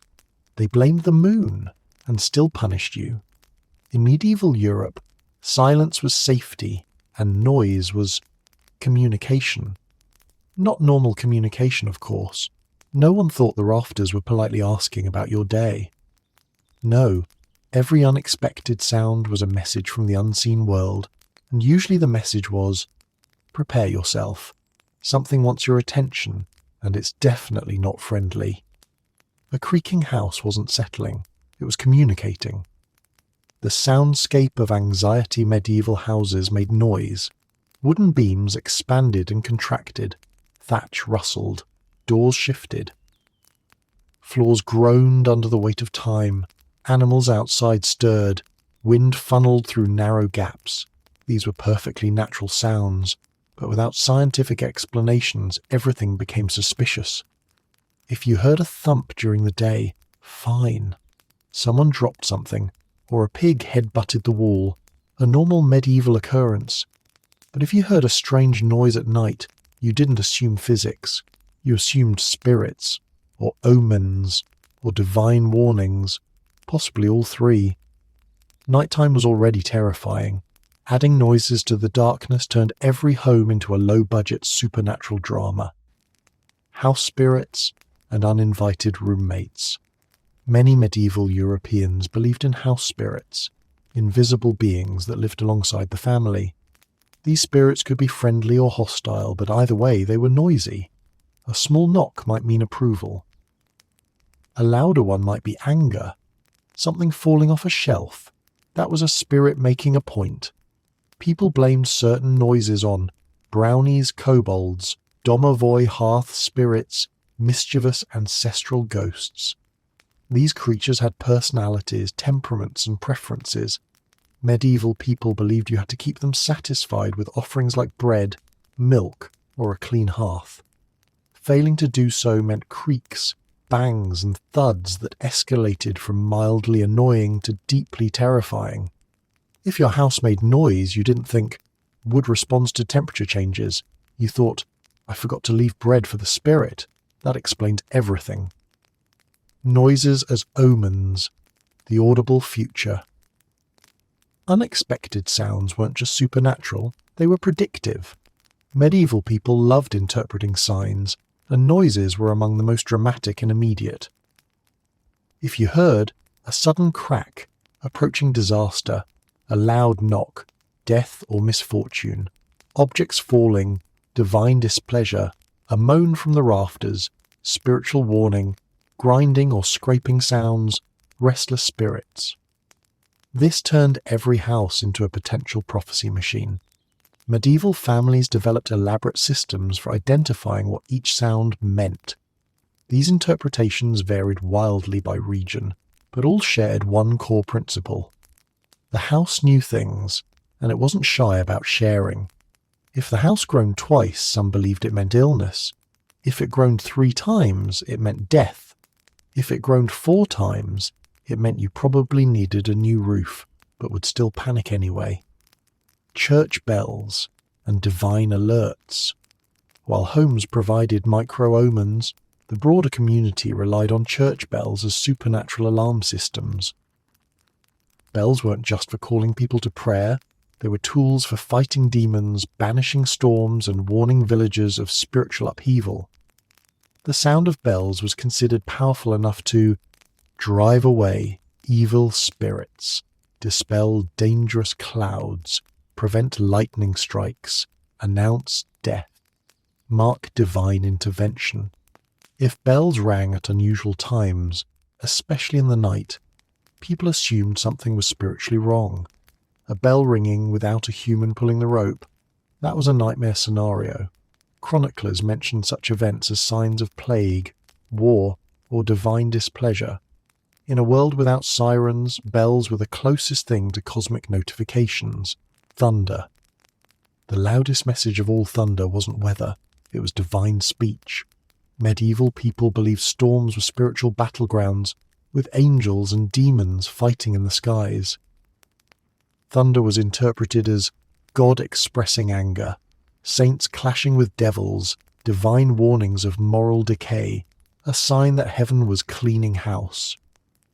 If thunder cracked loudly above a village, people reacted with fear, prayer, or fast evacuation into the nearest stone building. But beyond storms, any loud, sudden noise, an object dropping, a door slamming, a pot clattering, could trigger anxiety, because the supernatural wasn't distant. It was down the hall, listening in. Mysterious noises and social troubles. Noises could also spark community gossip. If a house produced frequent loud sounds, neighbours speculated about haunting witchcraft, hidden sin, unrested dead, divine punishment. A noisy house was a socially complicated house. Visitors might refuse to stay there. Some families were avoided entirely because strange things happened near their walls. In the medieval mindset, accidents didn't happen. Someone, or something, caused them. If a pot fell off a shelf, you didn't think the shelf was uneven. You thought a spirit was annoyed. If you tripped over an object you swore wasn't there earlier, you blamed invisible forces rearranging your home. Medieval ghosts apparently had very strange hobbies. Rituals to quiet the unquiet. To protect against mysterious sounds, people used charms, prayers, holy water, and sometimes the medieval equivalent of noise-cancelling rituals, hanging iron tools above doorways, burning protective herbs, drawing chalk symbols, reciting specific psalms, inviting priests to reset the house. These measures weren't just spiritual, they were emotional. They restored control in a world where sound didn't feel random. Why medieval people feared noise. In a time without science, acoustics were mysterious. Why did wood creak? Why did storms suddenly form? Why did objects fall? Why did animals make sounds at night? Every unexplained noise was a reminder that humans weren't alone. Something, seen or unseen, shared the world with them. And in a culture already thick with supernatural beliefs, noises weren't just unsettling, they were messages. The good and bad news. The good news? If your house made strange sounds, people believed the supernatural was reaching out. The bad news? Nobody ever wanted a callback. In medieval Europe, misfortune made perfect sense. Life was difficult, dangerous, and full of unpredictable hazards. So when something went wrong, people shrugged and said, "Yes, that tracks." But good luck? Good luck was alarming. Good luck was suspicious. Good luck suggested that someone somewhere had made a deal, and that the universe, much like a medieval moneylender, was going to collect interest. If life improved suddenly, it wasn't a blessing, it was a warning notice. The medieval suspicion of good fortune. To modern people, unexpected good things are delightful surprises. To medieval Europeans, they were red flags waved by invisible hands. A sudden improvement in your circumstances meant fate was paying attention, and nothing in medieval belief suggested fate paid attention out of kindness. The medieval worldview treated the universe less like a benevolent system, and more like a bureaucratic institution with strict rules and no customer service line. If something went unusually well, villagers didn't think, "Hooray!" They thought, "Who authorized this?" Good luck as a sign of witchcraft. One of the biggest dangers of good luck was that it might get you accused of witchcraft. A cow that suddenly produced extra milk, Suspicious. A crop that grew too well. Disturbing. A fisherman whose nets filled unexpectedly. Concerning. A merchant who turned a large profit. Practically an admission of guilt. People believed witches gained prosperity through their alliances with dark forces. So if a person experienced a streak of luck, gossip immediately followed. His wheat looks awfully healthy this year. She found a coin on the road. Very unnatural. He hasn't been sick in months. Concerning. Prosperity, in medieval logic, needed to come at a cost, either through hard labour, family luck, or divine favour. But divine favour rarely came without a priest's involvement, so unsupervised blessings were automatically filed under suspicious activity. Fear of cosmic balance. Medieval people lived in a world obsessed with balance. Everything had its opposite: joy and sorrow, health and illness, wealth and poverty. If someone received too much good fortune at once, the universe would eventually correct it, and the correction was rarely gentle. A single lucky event might be dismissed, but a pattern, that was cosmic accounting. If your life became easier, the universe would eventually present the bill. This wasn't cynicism. It was a survival mindset in a world where everything could change without warning. So when something good happened, medieval people often reacted with caution. They prayed more. They performed protective rituals. They confessed, just in case God was giving them a head start before disaster. They donated to the church to rebalance the scales. Good fortune wasn't celebrated, it was managed. Folklore. Luck always came with strings attached. Medieval folklore reinforced suspicion. Almost every supernatural story involves someone gaining fortune through questionable means, and paying dearly for it. Common themes included a stranger granting a wish that turned disastrous, a fairy offering aid with hidden conditions, a spirit giving gifts that brought long-term misfortune, treasure that cursed the finder, deals that seemed beneficial until the final twist. These tales taught that good fortune rarely arrived without a trapdoor underneath. Even simple blessings could mask complicated consequences. If a person suddenly acquired wealth, people whispered that they'd met a spirit at a crossroads, a famously dangerous place for bargains. If someone survived an accident miraculously, villagers wondered which divine or demonic force had intervened. Medieval people believed good luck demanded explanation, and because it happened, was not an acceptable answer. Divine tests and moral anxiety. Even when good fortune was interpreted as divine, it caused anxiety. God was believed to test people through blessings as much as through hardship. If you received sudden wealth, it might be a trap to see if you became prideful. If your crops flourished, it might be a test of generosity. If your illness vanished overnight, it might be a sign you should devote yourself more fervently to prayer. In other words, blessings were moral pop quizzes. Fail the test, and the spiritual consequences could be severe. Illness, crop failure, misfortune, or worse. Medieval people lived in constant fear of accidentally offending the divine through unintentional ingratitude. So if something good happened, they often responded by downplaying it. Oh, the harvest was not that good. Yes, the baby is healthy, but we must remain humble. My cow's producing more milk, but I'm sure it won't last. In medieval Europe, the fastest way to avoid cosmic punishment was simply refusing to enjoy your good luck. Luck and social jealousy. Good fortune could also endanger you socially. Medieval communities were tightly knit, and dramatic differences in fortune caused suspicion, resentment, and sometimes violence. If someone rose above their neighbours, financially, socially, or materially, others questioned the source. People asked themselves, did they cheat? Did they steal? Did they make a pact? Did they anger the wrong forces? Even entirely innocent luck could lead to accusations or isolation. Prosperity was socially dangerous. Practical rituals for managing luck.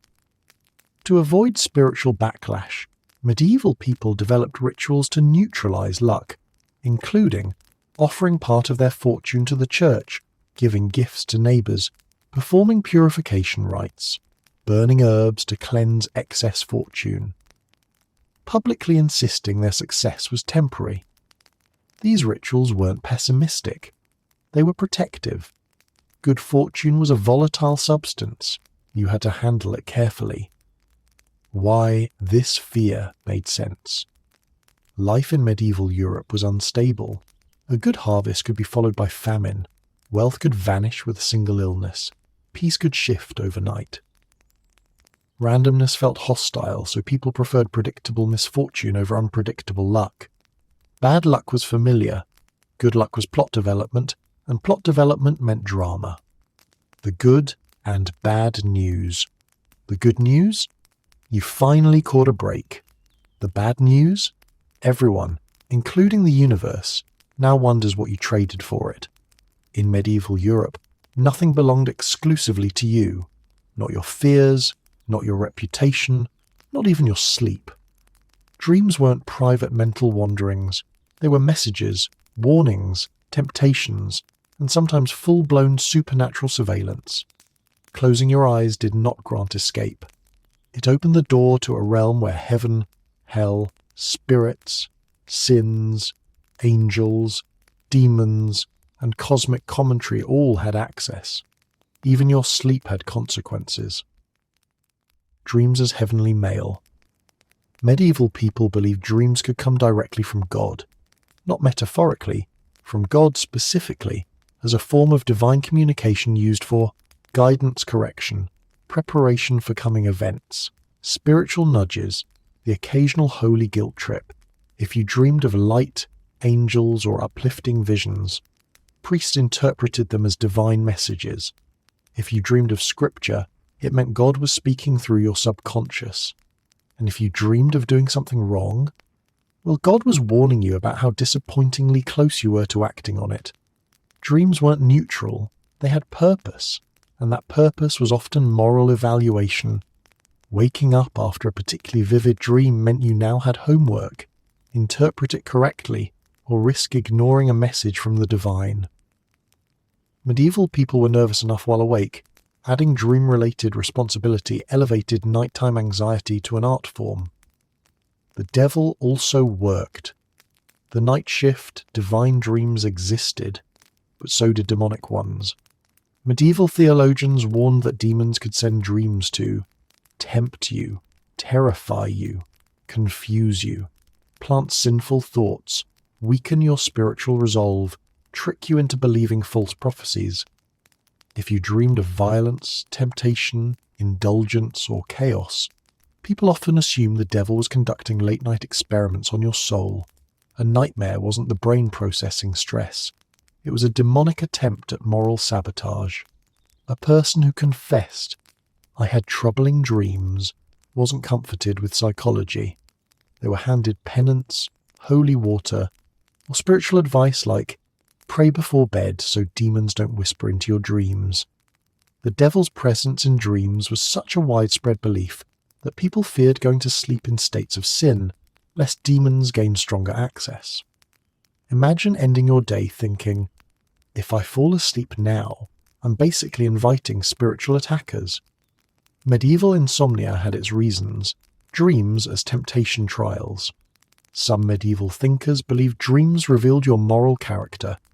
If you dreamed of sinful things, it meant your soul was too weak to resist temptation, even when unconscious. Others argued dreams didn't reflect your sins, but rather tested you. A dream wasn't simply undesirable imagery, it was a cosmic exam. Dreamed you stole bread? Your honesty was under evaluation. Dreamed you fought someone? Your anger was being tested. Dreamed of inappropriate romance? Your purity score just dropped. It didn't matter that you were unconscious. The spiritual world apparently accepted no excuses. Prophetic dreams and social panic. Some dreams weren't interpreted as temptations or divine warnings. They were seen as future events waiting to happen. Medieval chronicles are full of accounts where dreams foretold plagues, natural disasters, battles, death of kings, failed harvests, family misfortunes. People didn't treat these lightly. A prophetic dream could prompt immediate changes in behavior. A woman who dreamed of her husband drowning might insist he avoid rivers. A farmer dreaming of blighted fields might seek blessings or alter planting schedules. Dreams weren't dismissed. They dictated action. Kings themselves feared dreams. Medieval monarchs frequently consulted priests, scholars, and astrologers whenever they dreamed vividly. A ruler making a political decision based on last night's dream wasn't strange. It was expected. Dream interpretation, a medieval hobby and hazard. Entire books existed to help interpret dreams.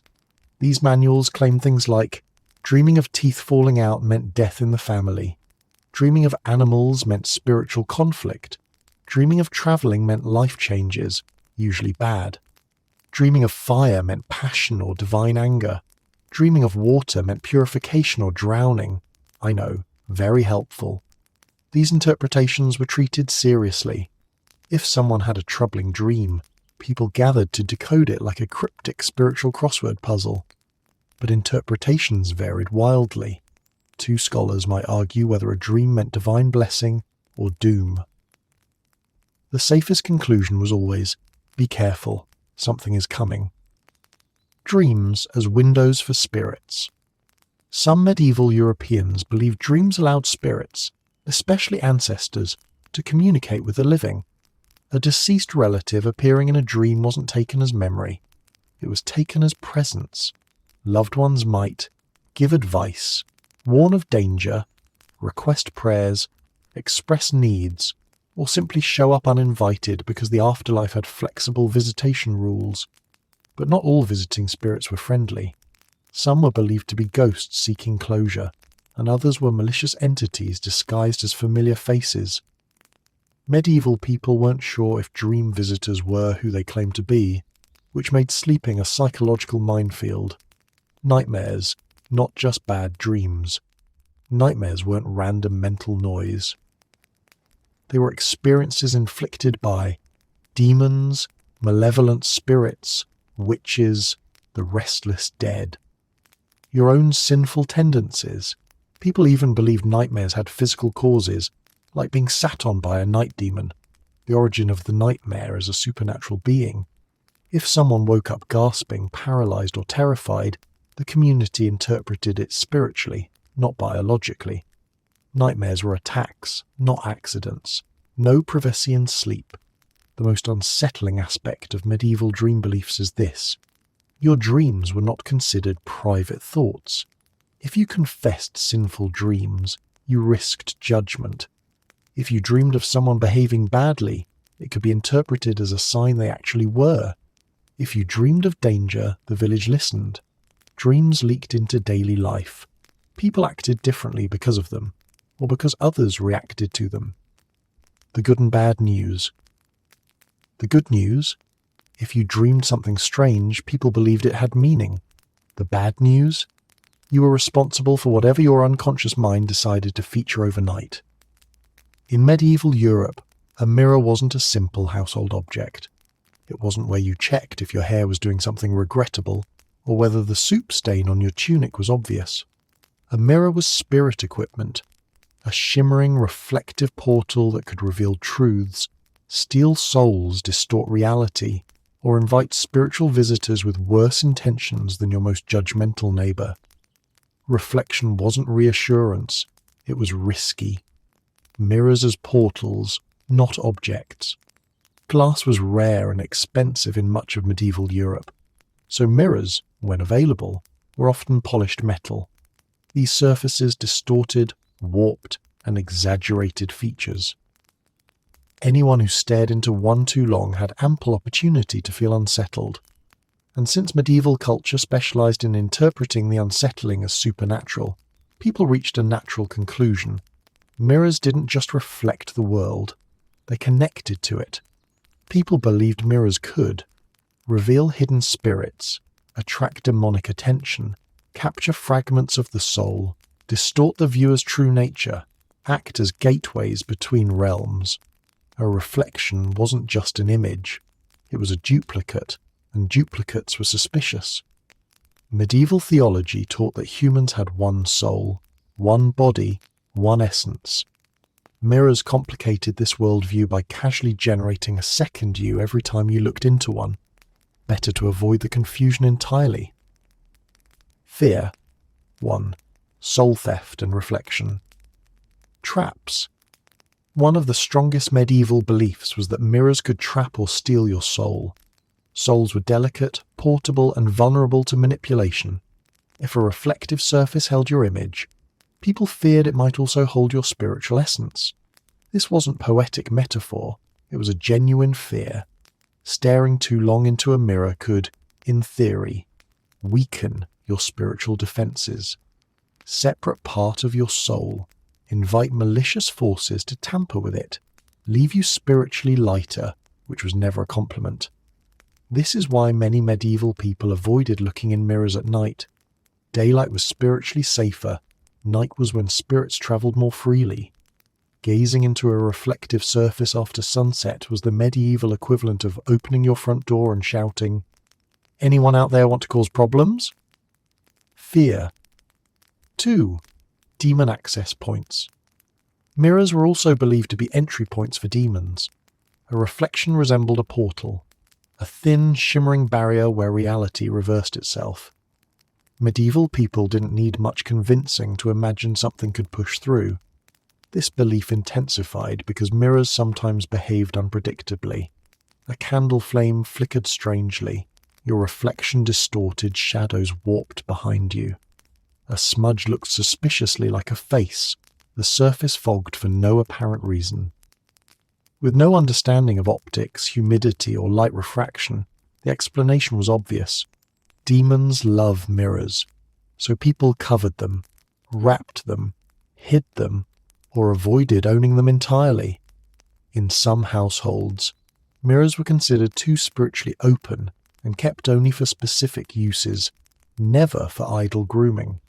Fear. 3. Mirrors and illusion magic. Before magic became the fantasy category we know today, medieval people believed sorcerers, witches, and cunning folk used reflective surfaces to cast spells. Mirrors could reveal visions, hidden truths, or distant events, but at a cost. A mirror used magically might deceive, manipulate, summon spirits, alter perceptions, induce hallucinations. Illusion was dangerous because it blurred the line between the natural and supernatural. If someone appeared in a mirror but wasn't in the room, what did that mean? If your face shifted unexpectedly, was it your fault? Or someone else's enchantment? Mirrors became tools of suspicion. Anyone who owned a mirror and used it frequently could be accused of meddling in forbidden knowledge. This made grooming a legally risky hobby. Fear. 4. Reflections at the wrong time. Timing mattered. Looking into a mirror during certain hours, festivals, seasons, or astrological conditions could invite disaster. People avoided mirrors during eclipses, cosmic chaos, midnight, spiritual traffic hour, holy days, soul vulnerability, times of illness, body weakened, soul unstable. Reflections during sickness were particularly feared. People believed the soul hovered closer to the surface when ill, increasing the risk of the mirror snatching part of it. Many refused to place mirrors in sick rooms at all, and if someone died, mirrors were covered immediately so their departing spirit wouldn't get trapped on the way out. Fear. 5. Mirrors could reveal spirits you didn't want to see. Medieval folklore is full of stories where people glimpsed ghosts or demons in reflective surfaces. These tales weren't meant to entertain. They were cautionary reminders that mirrors revealed more than the eyes wished to handle. If a reflection behaved strangely, smiled when you didn't, moved when you didn't, lingered after you stepped away, it meant one thing: a spirit was watching through the mirror. And once a spirit used a mirror to observe you, who knew what else it could do? Practical consequences, mirror avoidance, and ritual safety. Due to all these fears, medieval people developed mirror-related rules. Cover mirrors when not in use. Never gaze into one at night. Avoid mirrors during emotional distress. Remove mirrors from rooms with newborns. Throw away cracked mirrors immediately. Cracked mirrors, in particular, were considered spiritually defective, broken portals that allowed chaotic forces easier access. Mirrors in social and religious contexts. Clergy sometimes warned against vanity, using mirrors as symbols of sinful self-absorption. But the deeper fear wasn't pride. It was vulnerability. The more you looked, the more the mirror saw. And the mirror wasn't a passive observer. It was a risk. Even in daily life, a mirror was viewed with caution. Wealthier households might own ornate mirrors but kept them tucked away. Poorer homes rarely had them at all. Partly because they cost too much, and partly because nobody wanted an unpredictable spiritual doorway mounted on their wall. Why mirrors became fear objects. Medieval fear came from lack of scientific explanation, physical distortion in early mirrors, folklore about reflections holding power, religious warnings about vanity and spiritual temptation, human discomfort with doubled images. A mirror didn't just reflect you, it introduced another version of you, a silent figure whose behavior felt almost independent. That alone was enough to raise suspicion in a deeply spiritual society. The good and bad news. The good news? Your mirror showed you exactly what you looked like. The bad news? It might also show you who, or what, was looking back. In medieval Europe, travellers were walking paradoxes, welcomed for their news, distrusted for their presence.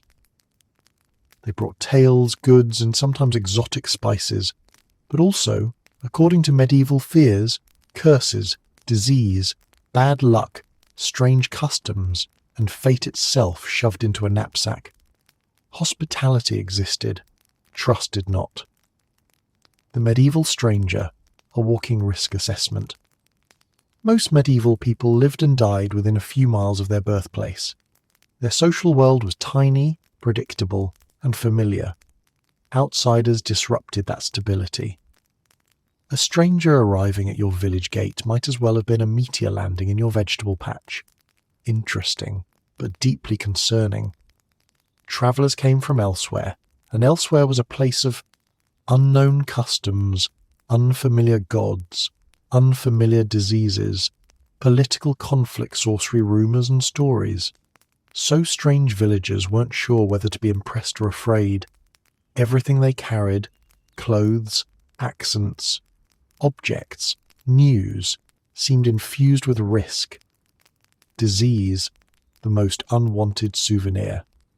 Before germ theory, people didn't understand contagion, but they absolutely understood patterns. And one ominous pattern stood out. Where strangers went, disease often followed. When an epidemic hit, villagers immediately asked, "Has anyone new arrived recently?" If the answer was yes, suspicion was automatic. Travellers were believed to carry bad air, corrupted humours, foreign illnesses, mysterious fevers, divine punishments meant for other lands. And since medieval people could not distinguish between a harmless cough and a civilization-ending plague, the safest assumption was that every outsider was a potential biological disaster wearing shoes. Hospitals and leper houses even required special rules for outsiders. Some towns required travellers to stop at designated inns, not private homes.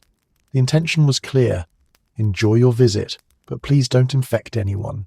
Spiritual contamination. The invisible baggage beyond disease, travellers were thought to bring spiritual risk.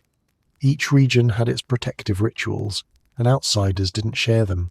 They might carry curses from other villages, offended spirits trailing behind them, broken taboos, unlucky symbols, divine punishments that hadn't landed yet. If a traveller entered during a storm, people blamed the disturbance on them. If livestock acted strangely, villagers suspected the stranger had brought a spirit. If someone fell ill, the traveller's shadow was considered spiritually heavy. In other words, if anything went wrong during a visitor's stay, they were the nearest cosmic explanation. Witches, sorcerers, and suspicious skills travelers with unusual professions faced extra scrutiny. If you were a herbalist, wandering healer, performer, fortune teller, foreign merchant, scholar, astrologer, monk from far away, you triggered both curiosity and fear. Knowledge from beyond the village made people uneasy. Herbal remedies could be misinterpreted as spells. Entertainment could be a disguise for manipulation. Foreign languages sounded like incantations. Anyone with skills the villagers didn't recognize risked being labeled a witch, sorcerer, trickster, or spiritual courier. Some villages banned fortune tellers outright. Too dangerous. Others allowed them, but insisted they sleep outside the village walls. Also too dangerous. Bad fate and the curse of geography. Medieval Europeans believed fate was tied to land. Good fortune belonged to your region's saints, spirits, and ancestors. Bad fortune too had local origins. So what happened when someone arrived from far away? They brought their land's fate with them. If a traveller came from a place suffering drought, war, famine, or plague, villagers feared that misfortune might follow them like a spiritual hitchhiker. Outsiders weren't just people. They were portable destiny hazards. Some hosts even performed protective rituals after a traveller left, sweeping their footsteps, burning herbs, or sprinkling salt to undo whatever had entered. Medieval hospitality required kindness. Medieval fear required vigilance. Hospitality with rules. To refuse food or shelter to a traveller was immoral. To trust them fully was unthinkable. The solution: conditional hospitality. Villages fed travellers, but watched them. They gave beds, but not near children. They offered ale, but not secrets. They asked questions, so many questions. Where are you from? Why are you travelling? What omens have you seen? Were you sick recently? What spirits follow your people? Dinner conversations could feel like interrogations conducted politely. Travellers, for their part, understood the unspoken rules. They slept lightly. They didn't touch household objects without permission. They avoided discussing strange customs lest they trigger suspicion. The goal was simple: be interesting enough to welcome, but not so unusual that people considered exercising you. The sound of unknown footsteps. Villages were small. Everyone knew everyone's steps. A new set of footsteps on the road meant vulnerability. People whispered, watched from windows, or sent children to inform adults. A stranger is here. Suddenly routines shifted. The blacksmith paused. The baker's wife crossed herself. Dogs barked with renewed commitment. Children were told not to wander. Strangers were unpredictable, and medieval life depended on predictability. Travellers as story vessels and story warnings. Despite the fear, travellers were essential. They brought news of wars, kings, weather, markets, and disasters. Their stories were windows into a larger world villagers rarely saw. But even these tales carried tension. A traveller might share. A prophecy: they heard a strange illness, they witnessed a saint rumoured to be angry, a vision someone saw on the road, a cursed object circulating somewhere. Every story altered the village mood. Stories were contagious, and sometimes dangerous. Why the fear made sense: travel was dangerous. Roads were crime-ridden. Illness did spread with movement. Different regions had different customs, faiths, and laws. Outsiders disrupted social balance, and medieval people, lacking scientific tools, filled those gaps with caution, superstition, and spiritual logic. Travellers weren't distrusted because medieval people were cruel. They were distrusted because the world was fragile. The good and bad news. The good news? Travellers brought stories, goods, gossip, and excitement. The bad news? They also brought everything else the village wasn't emotionally prepared to deal with. In medieval Europe, storms weren't meteorological events. They were mood swings belonging to the divine, loud enough to rattle rooftops and moral compasses simultaneously. When thunder rolled across the sky, medieval people didn't think, atmospheric pressure. They thought, God is clearing his throat, and someone is about to get feedback. Lightning wasn't random, it was targeted statistically. Storms as divine announcements. To the medieval mind, thunder didn't rumble, it declared. Lightning didn't strike, it commented. Storms were communications, loud ones, because subtlety was not the medieval version of divine preference. Rain was normal, mist could be ignored. But thunder? That was the heavens using surround sound. Chroniclers wrote about storms with the gravity of political events. If thunder erupted at night, entire villages took note. If lightning struck a church or barn, it wasn't an accident. It was a cosmic email with no unsubscribe button. People interpreted every crack of thunder as divine expression. Mild thunder, irritation. Medium thunder, warning. Unusually loud thunder. Someone messed up thunder that shook walls. Someone messed up badly. Even the timing mattered. Thunder at dawn, a sign of renewal or judgment. Thunder at noon, a heavenly interruption.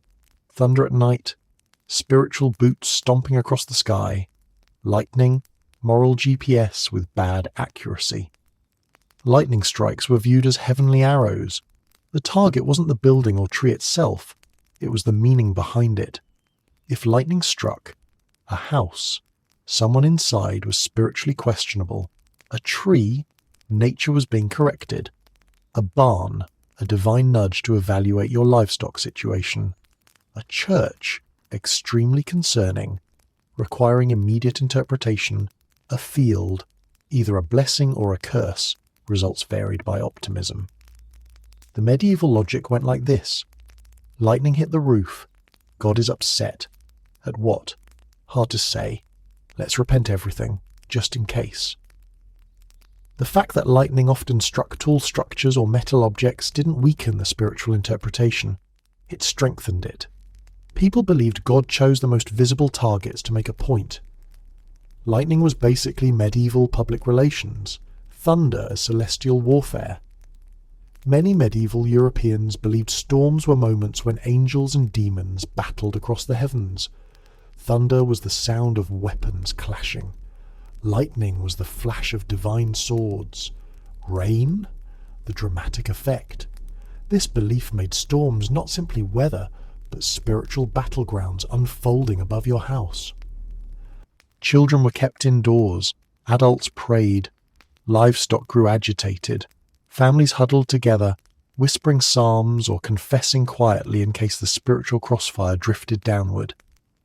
When thunder boomed with unusual force, people imagined celestial forces engaged in particularly intense combat, and when a storm lasted for hours, villagers concluded the battle was either difficult or extremely meaningful. Storm saints and protective rituals. Certain saints were believed to specialize in weather management. St. Barbara, St. Medard, and St. Donatus all had reputations as storm handlers. People prayed to them during storms as if calling customer support. Protective rituals included ringing church bells to break up storm clouds, burning blessed herbs, placing iron objects on door thresholds, reciting specific psalms, drawing crosses on windows with holy water, hiding under tables, less spiritual, more practical. Church bells were especially important. People believed the sound disrupted demons riding the storm winds. When bells rang during thunder, villagers sighed with relief, thinking, "Good, the storm can hear us." Unfortunately, ringing bells during lightning was also a great way to electrocute bell ringers, a tragic irony medieval people interpreted as even more divine commentary. Storms as omens of human behavior. Thunder didn't just reflect heavenly moods, it reflected earthly misbehavior. Villagers believed storms could be triggered by witchcraft, blasphemy, unconfessed sin, disrespect to saints, someone speaking ill of the church, a wedding conducted on the wrong day, excessive pride, a popular cause for everything. If thunder cracked during a feast, someone was probably too boastful. If lightning struck near a home, that home needed spiritual cleansing. People took storms personally, as though the sky were providing performance feedback. A particularly violent storm could cause a wave of communal penance. People confessed, fasted, prayed, avoided joking, and generally behaved like the heavens were watching, which, in medieval belief, they absolutely were. Witches and weather manipulation. By the late Middle Ages, storms became part of witchcraft accusations. Villagers believed witches could summon storms, intensify thunder, direct lightning, ruin crops with targeted rainfall, call wind demons to wreak havoc. If a storm arrived suddenly, or hit one farm harder than another, whispers circulated.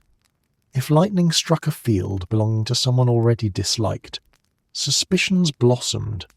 Weather became a courtroom where nature testified against the accused. Authorities took these claims seriously. Some witch trials included charges of raising storms, a crime that was difficult to disprove because meteorology had not yet entered the chat. Practical fear. Storms were actually dangerous. Beyond spiritual interpretations, storms were legitimately terrifying. Medieval buildings were vulnerable, fires spread quickly, floodwaters overwhelmed villages, livestock panicked, roads washed out. A single lightning strike could destroy a year's worth of resources. Thunder was spiritual, but it was also practical fear amplified by imagination. Medieval people lived close to nature and felt its dangers intimately. When storms arrived, they didn't have forecasts. They had adrenaline. Silencing the landscape. One of the most unnerving aspects of storms was the silence before the thunder. Birds hid. Animals went quiet. The wind paused. This atmospheric stillness was interpreted as supernatural anticipation, as though the world knew something humans didn't. And then, crack. Villagers jumped, prayed, crossed themselves, or yelled in surprise. Children cried. Dogs barked. Someone probably confessed just to be safe. Storms were experiences, full sensory events where fear, religion, and nature collided. The good and bad news. The good news? Storms eventually passed.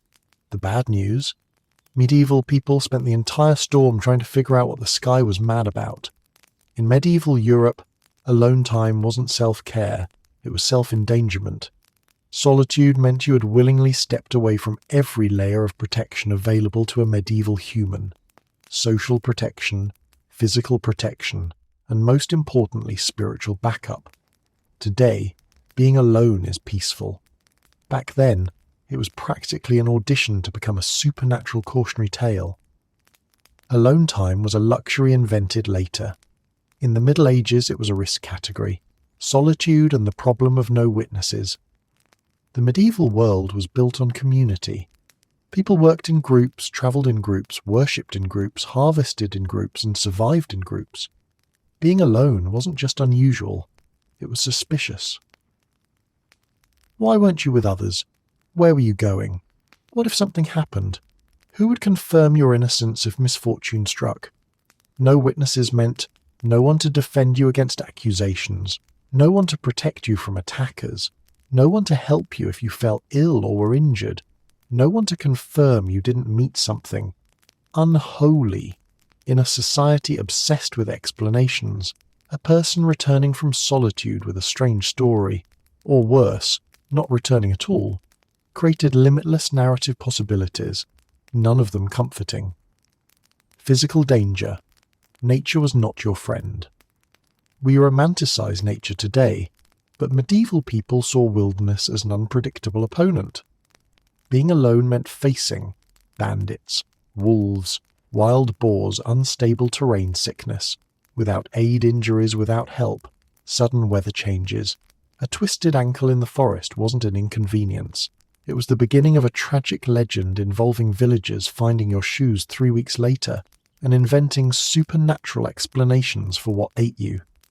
Even fields and open countryside carried risk. A solitary traveller could vanish without a trace, leaving behind only guesses. Lone disappearance was practically its own genre of folklore. Spiritual danger, the unseen liked privacy.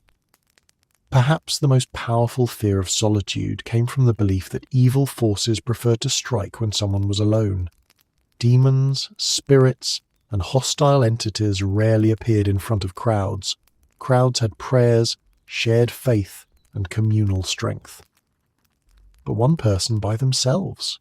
That was an opening. Being alone meant you couldn't rely on group prayer. You couldn't share spiritual strength. You couldn't call for help. You had no witnesses. If something supernatural occurred, your soul felt more available. People genuinely believed that spirits waited for moments of isolation. Nighttime solitude was the worst of all. Who voluntarily gives the supernatural better lighting and access? Children were particularly warned. Never wander off alone. Not because of realistic predators, though those existed, but because spirits loved unaccompanied youth. The vulnerable, the quiet, the wandering. These were considered prime spiritual targets. Solitude as social suspicion. If you chose solitude, people wondered why. The medieval mindset didn't treat introversion as personality. It treated it as potential evidence of sorcery, secret wrongdoing, melancholy, a medical concern, demonic influence, dangerous thoughts, hidden curses brewing conflict with neighbours. A person who walked alone at night was either irresponsible, unlucky, or spiritually unstable. A person who walked alone regularly became a village mystery. People whispered. Stories grew. Your habit of taking quiet evening strolls became fodder for gossip about who or what you were meeting. Even holy figures who sought solitude, such as hermits, were treated with awe laced with caution. Hermits were admired for rejecting society, but also feared for what they might encounter while living alone in forests, caves, or remote huts. They were thought to wrestle with demons, face visions, or endure temptations no ordinary person could survive. Solitude, even when holy, was never safe. Emotional logic.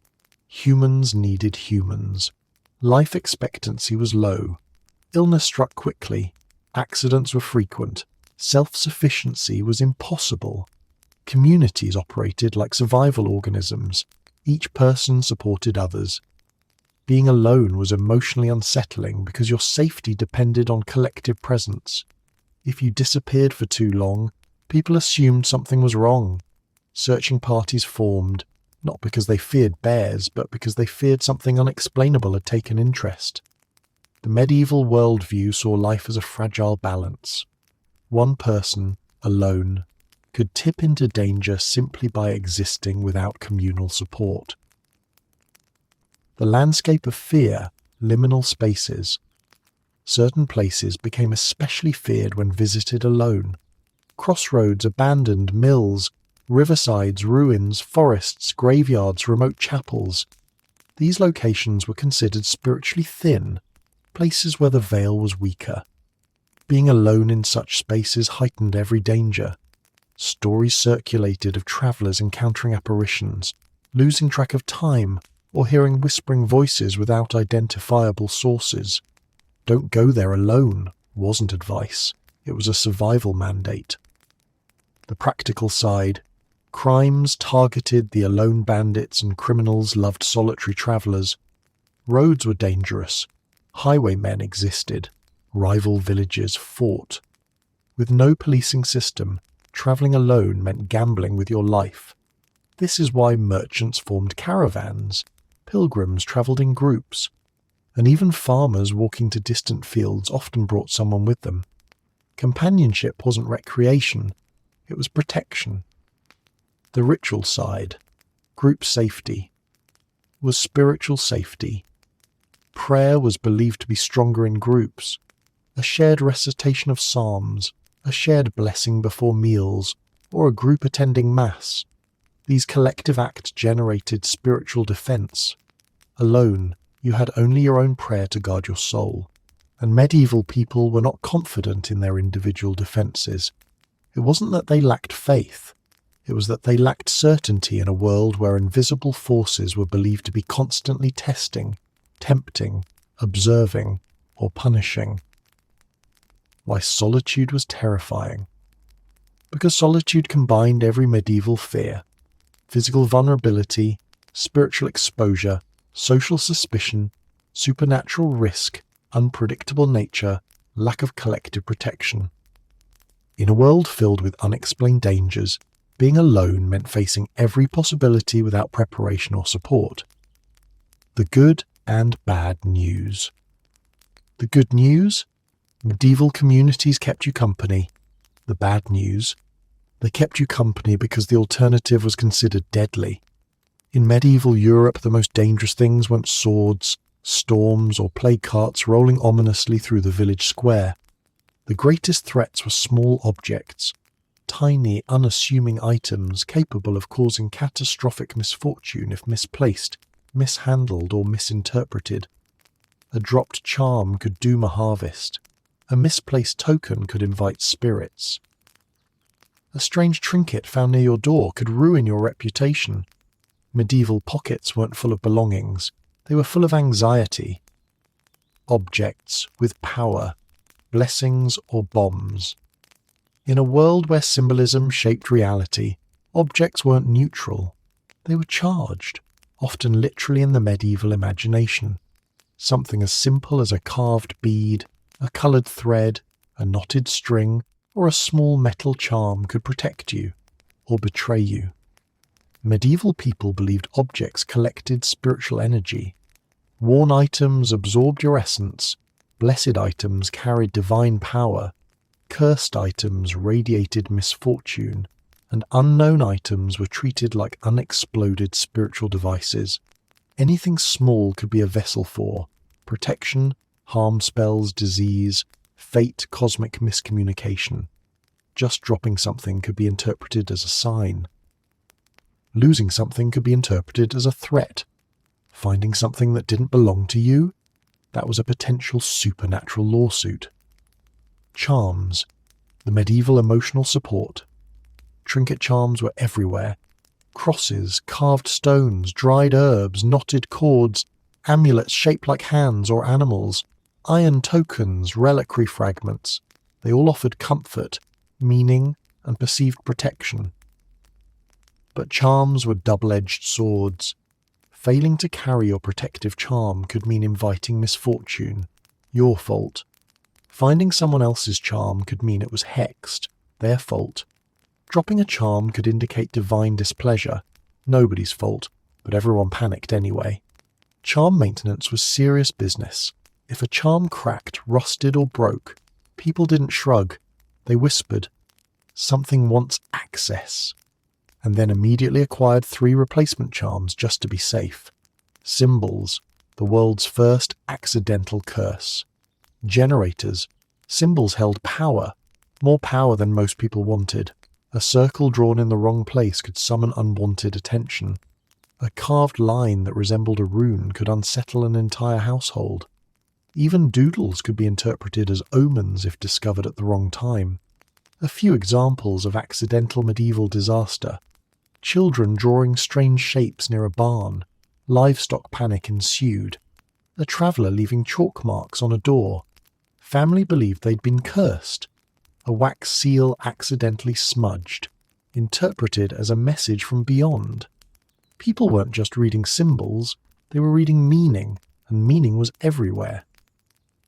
Lost objects, a medieval horror story. Misplacing something today is inconvenient. Misplacing something in the Middle Ages could be a moral crisis, a divine warning, a sign of spiritual vulnerability, or an omen predicting catastrophe.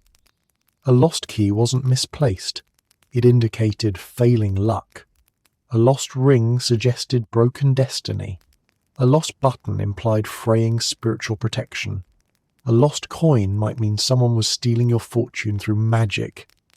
People retrace their steps not merely to find the object, but to retrace the spiritual moment when misfortune entered. If they couldn't find the object, well, that meant someone, or something, else had taken it. Found objects. Suspicious by default. Picking up a mysterious item from the ground was dangerous. Anything left at your door, near your livestock, on your window ledge, or in your path was automatically assumed to be a curse, a spell, a witch's token, a bad omen, a trap set by unfriendly forces. Finding a bundle of sticks tied with string could make an entire family avoid their home for hours. A knotted cord lying in the road could cause travellers to reroute. Even a small carved object dropped accidentally by a child could be interpreted as a hex. People sometimes burned found objects rather than risk keeping them. Others buried them at crossroads. A few brave souls brought them to priests, who held the medieval equivalent of customer service for supernatural concerns, the reputation. Ruin objects as accusations. Owning the wrong object could destroy your life. If someone found a suspicious charm in your possession, you could be accused of witchcraft, cursing neighbours, summoning spirits, damaging crops, influencing livestock, causing illness, or generally being cosmically problematic. Even innocent items, dried herbs, carved stones, folded papers, could condemn a person if found under the wrong circumstances. Sometimes the objects weren't even yours. Someone might plant a cursed token near your home to redirect blame. Objects didn't just carry power, they carried accusation potential. Household items with hidden danger. Everyday objects could become spiritually significant. A broom falling over, sign of an incoming visitor. A shoe turned upside down, omen of chaos. A spoon dropped, sign as someone was gossiping about you. A knife falling, sign someone was angry at you or about to be. A cracked mug, potential spiritual breach. People didn't own many belongings, but each item felt consequential. Break something, and you weren't just clumsy. You'd possibly offended a household spirit. The burden of carrying meaning. Every medieval pocket was a psychological battlefield. A charm for luck, a charm for protection, a charm against witches, an iron token for spirits, a saint medal for safety, a knotted string for travel, and maybe a pebble someone swore would help crops grow. Carrying these items wasn't eccentric, it was survival. Each object reduced some tiny part of the world's overwhelming uncertainty. But the more you carried, the more you risked losing one, and the cycle of anxiety continued. Why these fears made sense life was unpredictable. There was no scientific explanation for disease, misfortune, weather shifts, birth complications, or sudden accidents. So people looked to the tangible world for signs, tiny objects, small events, subtle clues. The fear didn't come from ignorance. It came from attempting to understand a world that resisted understanding. The good and bad news. The good news? Small objects could protect you. The bad news? Small objects could also ruin your life, and half the time, you didn't know which was which. In medieval Europe, laughter wasn't just a sound. It was a spiritual indicator, a social signal, and occasionally a legal liability. Joy had to follow rules. Amusement had boundaries. And laughter needed timing. If you laughed at the wrong moment, people didn't think you were rude. They thought you were possessed. Comedy required spiritual clearance, while laughter was never just laughter. Medieval society valued seriousness. Life was hard. Suffering was constant, and the church encouraged solemnity as a sign of moral discipline. You were supposed to reflect, repent, endure, not giggle. So laughter was always read as meaningful, whether positive or dangerous. It revealed your inner state. It exposed your character. And worst of all, it could expose the influence of forces you didn't know were there. Medieval thought divided laughter into two kinds: laughter that corrected moral weakness, laughter that revealed moral weakness, and the second category was much larger: inappropriate laughter. Something is spiritually wrong. If you burst into laughter during church services, funerals, serious conversations, moments of misfortune, punishments, sermons, confessions, or at absolutely nothing, people immediately suspected you were under influence, and not the fun kind. Laughter at solemn moments could signal demonic presence, spiritual instability, hidden sin, witchcraft, moral corruption, possession, proximity to madness. In some cases, People believed the devil tickled the souls of the sinful to distract them from salvation. And if you think that sounds dramatic, imagine living in a world where laughter literally endangered your reputation. The devil's humour, a medieval concern. The medieval church taught that demons used laughter to disrupt holy rituals, mock sacred truths, destabilize the faithful, tempt people into pride or irreverence. So if someone laughed during a sermon, the priest didn't assume you had remembered a funny moment. He assumed the devil had convinced you that salvation was hilarious. Some writings even warned that laughter could open a spiritual crack through which temptation entered. Smiling too broadly at the wrong time could make you both a theological and a social hazard. The danger of public perception reputation was everything. A single bout of strangely timed laughter could brand someone as unreliable, immoral, imbalanced, suspicious, spiritually compromised. Once gossip began, it didn't stop. Medieval communities were small ecosystems where any deviation was magnified. He laughed during a funeral quickly became he laughs at death, and then mutated into he serves death, and finally landed on he must be in league with forces we shouldn't name out loud. A simple chuckle might turn into a multi-generational family curse rumour.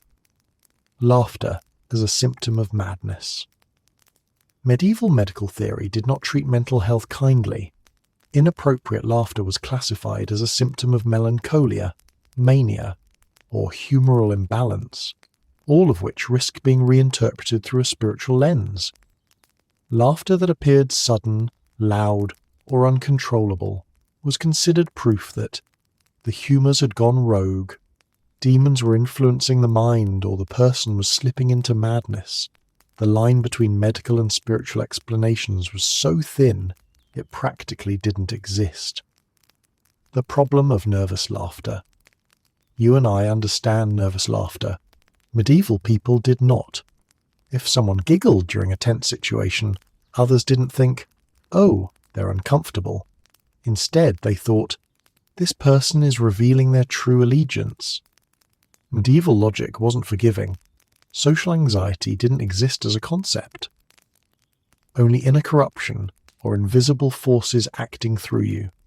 Imagine trying not to laugh and failing while a local priest delivered a sermon about sin.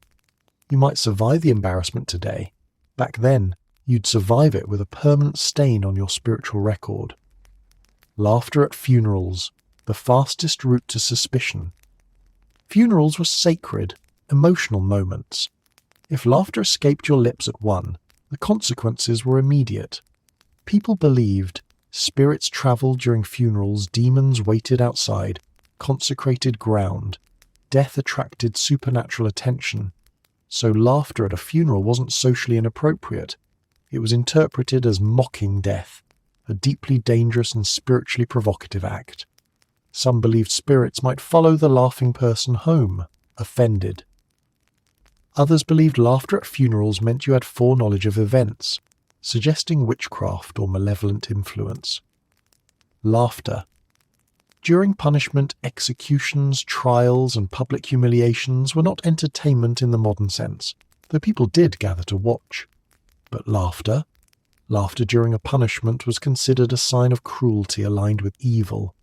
It meant you lacked empathy, and lacking empathy in medieval Europe might make you morally monstrous, or actually monstrous, depending on who was listening. A person who laughed while someone was being punished could easily be reported to priests or local authorities. It invited scrutiny. The church's view. Controlled humour. Only. The church was not against all laughter. Monks wrote jokes. Priests used humour to teach. Festivals included comedic performances. But the church insisted on appropriate laughter that reinforced morality rather than challenged it. If humour elevated the soul, fine. If it distracted from salvation, dangerous. If it mocked authority or sacred rituals, scandalous. If it erupted spontaneously during solemnity, spiritually alarming. Joy was allowed, but only under supervision. Protective strategies. How not to laugh yourself into trouble. To avoid being misunderstood, People learned to manage their expression, covering their mouths, bowing their heads, stifling laughter with fabric, excusing themselves, praying for forgiveness, in case laughter meant something. Parents warned children early, be careful where you show amusement. Laughter could get you noticed, and being noticed was rarely a good idea in medieval society. Why laughter held such power, life was fragile. Death was constant. Faith shaped every interpretation. Anything unpredictable, like spontaneous laughter, needed meaning, and meaning was almost always moral or spiritual. Laughter disrupted seriousness. It disrupted ritual. It disrupted order. Therefore, laughter needed supervision. The good and bad news. The good news? Medieval people still laughed. The bad news? They made sure no one thought the devil was laughing with them. In medieval Europe, silence wasn't restorative, meditative, or soothing. It wasn't the sound of calm or the reward for a long day of work or a chance to reflect. No, silence was a threat indicator. When the world went quiet, medieval people didn't think, how peaceful. They thought, something has arrived and it's waiting to be noticed. Quiet wasn't calming, it was foreshadowing. The medieval soundscape, noise meant life. Daily medieval life was loud. People hammered, chopped, shouted, prayed, argued, sang, clattered tools, tended livestock, beat rugs, ground grain, and carried on with a constant soundtrack of survival. Even in the countryside, birds called, animals grunted, insects droned, wind rattled shutters, and trees creaked. Noise was the baseline. Silence, true, sudden silence, was unnatural. It meant something in the environment had changed. Every medieval instinct said, if the world stops talking, pay attention. Animals as silent sensors animals were the first warning system. Medieval people trusted their instincts far more than their own. If dogs stopped barking, or chickens went still, or cows froze mid-chewing, villagers expected trouble. Cats were less reliable. They went silent for reasons no one understood, but horses were watched closely. A spooked horse in total silence could unsettle an entire stable. When animals suddenly quieted, predators might be near, storms might be building, spirits might have entered, or fate itself might be turning a page. You didn't need scientific explanations when you had centuries of storytelling telling you that silence meant prepare yourself. Silence and supernatural presence. Medieval folklore insisted that supernatural beings, ghosts, demons, wandering spirits, cursed figures, disliked noise. Their arrival was marked not by sound, but by the absence of it. Silence became a supernatural calling card. If a forest suddenly went quiet, villagers assumed a spirit had entered. If a home grew still after midnight, people whispered that a presence had arrived. If the wind died abruptly, they expected a visitation. Silence wasn't empty, it was occupied. This belief was so strong that many households filled quiet moments with noise on purpose. Bells, prayers, chants, humming, cracking wood in the hearth. Better to break silence than let silence break you. The quiet before disaster. Silence also accompanied natural danger. Before storms, winds sometimes ceased. Before predators attacked, the forest muted. This real pattern fed the medieval idea that silence was not just suspicious, it was predictive. People learned quiet plus waiting. Something is about to happen, and since medieval logic didn't separate natural from supernatural, silence meant both wolves and spirits were possible culprits. If you heard nothing, your mind filled in everything. Silence in nighttime homes. The worst version. Nighttime was already spiritually perilous. Being alone in a quiet house meant the world lacked both human protection and daylight's defensive power. Medieval nights were filled with beliefs about wandering souls, demons testing households, and restless spirits seeking warmth or attention. A house that fell silent at night wasn't comforting. It was ominous. A creaking floorboard was communication. But sudden silence. That meant something had entered the space. People drew blankets closer, whispered prayers, or lit candles because when the house went quiet, even the air felt like it was listening. In churches, silence was also dangerous. Churches valued quiet, but even holy silence had dangers. A sudden drop in sound during Mass was believed to signal the arrival of an angel, the presence of a demon, a soul passing into the afterlife, or divine attention shifting toward the congregation. Worse, long moments of silence during prayer could be interpreted as spiritual testing. If your thoughts wandered or felt unclear, you worried that the silence had opened a door inside your mind. Monks feared the silent hour because it left space for temptation. Even holy people weren't immune to the idea that silence could usher in the wrong kind of presence. Traveling through silence. When someone traveled alone, silence amplified every threat. A quiet forest path meant something watched from the trees. A silent field meant spirits were passing. Even quiet wind was suspicious. Travellers often made intentional noise, clapping, singing, tapping sticks, because noise protected them. Noise meant the world was still functioning. Silence meant something else had taken precedence. If your footsteps echoed too clearly, you worried you were being followed. If you heard nothing at all, you worried that even echoes feared your surroundings. Communal silence. A social red flag. If a group suddenly quieted, mid-conversation, during work, while eating, someone believed it was a sign. It might mean a spirit passed through the room, someone was thinking sinful thoughts, a curse had taken root, fate was shifting direction, or the group was being watched invisibly. Silence in gatherings felt heavy, charged, meaningful. People rushed to fill it with words, jokes, or prayers. Anything was better than letting stillness linger. And if silence came after a question or statement, people often interpreted it as agreement from unseen forces. A quiet moment could become a theological event. Silence and illness. In sick rooms, silence carried even more weight. If a patient who had been moaning or breathing loudly suddenly went quiet, family members panicked, not because they assumed recovery, but because they assumed the spirit was slipping from the body, death was approaching, or a supernatural visitor had arrived. Silence around the dying wasn't peaceful.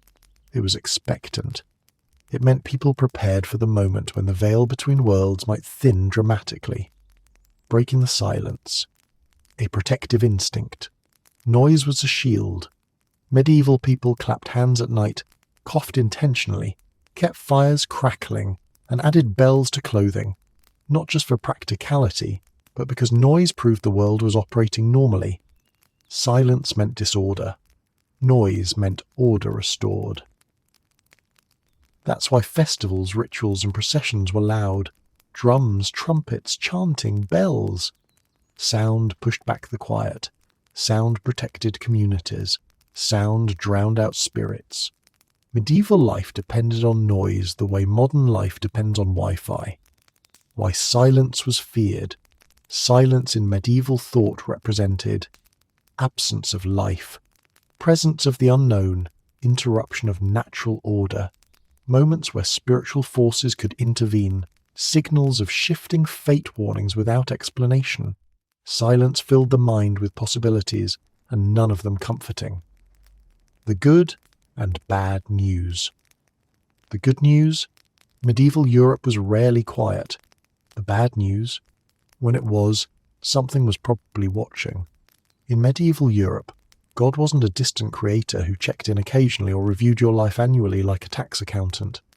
God was present, focused, and enthusiastically observant, not later at Judgment Day, but right now, constantly, with the intensity of someone reading over your shoulder while you write. Privacy was invented after theology cooled down. In the Middle Ages, you were spiritually live-streamed. Divine surveillance as daily reality. Modern believers often imagine a gentle, patient God watching over them. Medieval people imagined something closer to an omnipresent authority figure, arms crossed, eyebrows raised, taking detailed notes. Every action, every thought, every intention was visible. If you blinked wrong, God saw it. If you hesitated morally, God saw that too. If you daydreamed in church, well, God had opinions. This wasn't abstract doctrine. It was how ordinary people navigated their days. God wasn't waiting at the end of time to judge you. God was standing backstage with a clipboard judging you during time. Moral micromanagement. The medieval mind believed that God didn't simply observe your big moments. He monitored the small ones too. That brief spark of envy when your neighbour's goat looked healthier, the muttered annoyance at your spouse, the fleeting fantasy about bread you couldn't afford, the tiny lie you told to avoid chores, the pride you felt when your stew actually tasted good. These weren't dismissed as normal human feelings. They were logged, evaluated, and, unless confessed, held against you.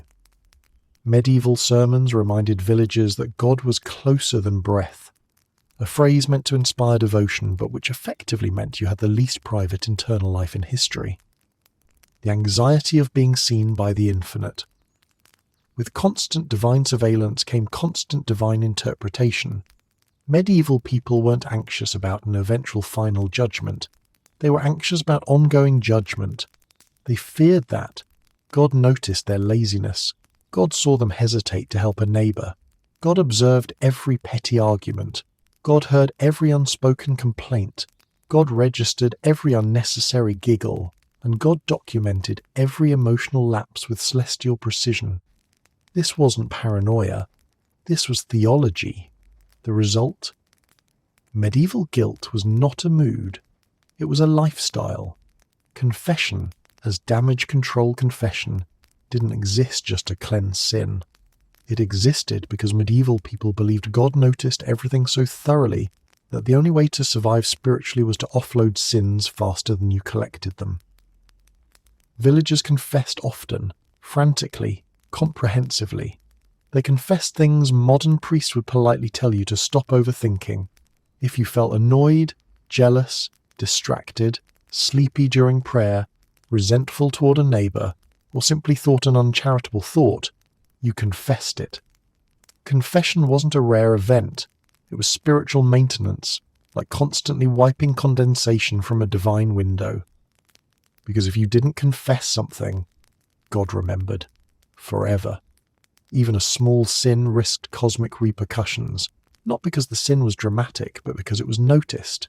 Angels as witnesses, not comfort. We imagine guardian angels as comforting presences. Medieval people imagined them as spiritual auditors. Angels witnessed your behaviour, documented it, and relayed reports upward. They were helpful, yes, but also fully aware of every embarrassing moment. Your guardian angel knew everything. Your thoughts, your doubts, your irritations, your clumsy mistakes, your quiet acts of pettiness, your less than holy jokes. And worse, angels were incorruptible. They couldn't be bribed. They had perfect memory. And they definitely didn't look away when you wished they would. Saints and dead relatives. Additional surveillance layers. Medieval spirituality added even more watchers. Saints, observing prayers and righteousness ancestors, watching for dishonour, deceased family members, spiritually concerned church patrons, monitoring village morality. A medieval person lived under layered observation, like spiritual surveillance lasagna. If you thought you were having a private moment, medieval theology politely laughed. Sin wasn't just action, it was thought traffic. The medieval church taught that even thinking sinful thoughts was dangerous, because God saw them. Thinking was never private. Anger without action, still sin. Desire without behaviour, definitely sin. Doubt, sin with extra steps. Resentment, sin sprinkled with social tension. Your inner world wasn't your world. It was co-managed by divine oversight. The fear of the all-seeing eye. Medieval art often depicted God with a penetrating, direct gaze, sometimes literally an eye painted inside a triangle, long before the symbol became conspiracy shorthand. But the emotional impact was clear. God always saw, always judged, always interpreted. Modern people fear being judged online. Medieval people feared being judged by an omniscient being who didn't need Wi-Fi. Why this fear made sense. Medieval life was filled with uncertainty, plague, hunger, war, storms, illness, crop failure. The world felt unstable, but God was stable, powerful, and always present. Believing that every moment mattered made life feel less random. If God watched everything, then everything had meaning. It wasn't just spiritual anxiety, it was existential comfort. Terrifying comfort, but comfort. Consequences of being permanently observed. With divine observation always active, people adjusted their behavior. They prayed more often. They avoided temptation aggressively. They performed piety publicly to reinforce sincerity. They acted cautiously even when alone. They feared emotional spontaneity. They interpreted misfortunes as feedback. In a sense, medieval society built its morality around the belief that you were never unsupervised. The good and bad news. The good news? You were never alone. The bad news? You were never alone. God watched your victories, your failures, your smallest mistakes, your quietest thoughts, and your pettiest internal monologues, all in real time with no buffering. The good news? You survived medieval Europe. The bad news? You were terrified the entire time. Because in a world without science, safety nets, or stable explanations, fear wasn't a flaw. It was a survival strategy. And medieval Europe practiced survival the way modern people practice hobbies. Intensely, collectively, and with a lot of superstition glued to the process. Fear as a function, not a failure. When we look back at medieval fears, demons in the dark, witches behind the hedges, spirits in mirrors, omens in the sky, curses in tiny objects, divine surveillance at every moment, it's easy to laugh or call them irrational. But in their world, fear was logic. People didn't have consistent laws of nature. They didn't have germ theory, meteorology, psychology, biology, or even a reliable method for telling time. What they did have were patterns they observed, stories passed down, and a heavy reliance on symbolism to explain what they couldn't measure. Fear connected the dots that reality refused to clarify, and the dots were everywhere. The universe. Mysterious by design. Medieval people lived in a world where the natural and supernatural didn't have a border. Everything blended into one unpredictable landscape. A cough might be illness or divine judgment. A storm could be weather or celestial warfare. A strange noise could be a mouse or a spirit. A sudden silence meant something was approaching. A birthmark was a narrative waiting to be interpreted. A dream was a message from someone. The problem was determining who. A full moon could alter your personality. Scientists eventually confirmed it only affected tide charts and werewolves, depending on the source. Nothing existed just because. Everything had meaning, and meaning demanded interpretation, and interpretation required fear, because the stakes always felt cosmic. Living without safety nets, medieval life offered almost no buffers. If your crops failed, you starved. If you fell ill, you prayed. If your house burned down, you rebuilt, slowly, painfully. If your child got sick, you mourned and hoped for the next one. If bandits attacked, you hoped your neighbours heard you scream. There were no insurance policies, no hospitals as we know them, no government programs, no psychological frameworks, no scientific manuals explaining why lightning sometimes hit barns instead of sinners. Fear filled the vacuum left by the absence of safety. It created caution where caution was necessary, and explanations where explanations were desperately needed. Fear as community glue. Fear didn't isolate medieval people, it connected them. You weren't scared alone, you were scared together, as a village, as a church community, as a family clustered around a hearth whispering about the storm outside. Fear built rituals, bells ringing to chase away storms, prayers spoken before sleep to prevent demonic dreams, charms fastened to clothes to protect from unseen forces, festivals designed to ward off evil, communal watching of the skies, forests and omens. Shared fear was shared identity. When your entire worldview depended on interpreting signs, you relied on each other to survive them. Medieval Europe wasn't a place where fear divided people, it bonded them. Fear as the original scientific method, sort of. Without formal science, medieval people used fear as a system of hypothesis and response. Something bad happened after a solar eclipse. Eclipses caused danger. A traveller arrived and illness followed. Outsiders carried risk. A child with a birthmark grew ill. Birthmarks were omens. Dreams predicted events often enough. Dreams were messages. A house creaked before misfortune. Noises were warnings. Fear was not blind. It was observational, meticulous, and often based on repeating patterns. Even if the explanations were mystical, it was proto-science just without the equipment, methodology, or impulse to question the supernatural. Fear made medieval people pay attention. In a world full of danger, those who ignored signs paid the price. Medieval survival wasn't about bravery or logic. It was about vigilance. Fear made people cautious in forests, wary of strangers, respectful of storms, attentive to illness, disciplined in ritual, observant of environmental shifts, and extremely motivated to avoid divine displeasure.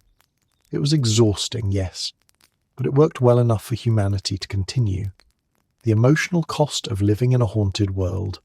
The medieval worldview was rich, symbolic, interconnected and meaningful, but it came with the emotional cost of perpetual alertness. Imagine living with the belief that the sky had opinions, silence was suspicious, laughter could be sinful, mirrors were portals, dreams required decoding, objects carried curses, solitude invited danger, and God watched your internal monologue in real time. You wouldn't relax, you would survive. Fear wasn't a weakness in the Middle Ages, it was the operating system, the good news and the bad news, the final reflection. The good news? You survived medieval Europe. You navigated forests full of imagined monsters, fields full of omens, skies full of divine messages, and villages whispering about curses.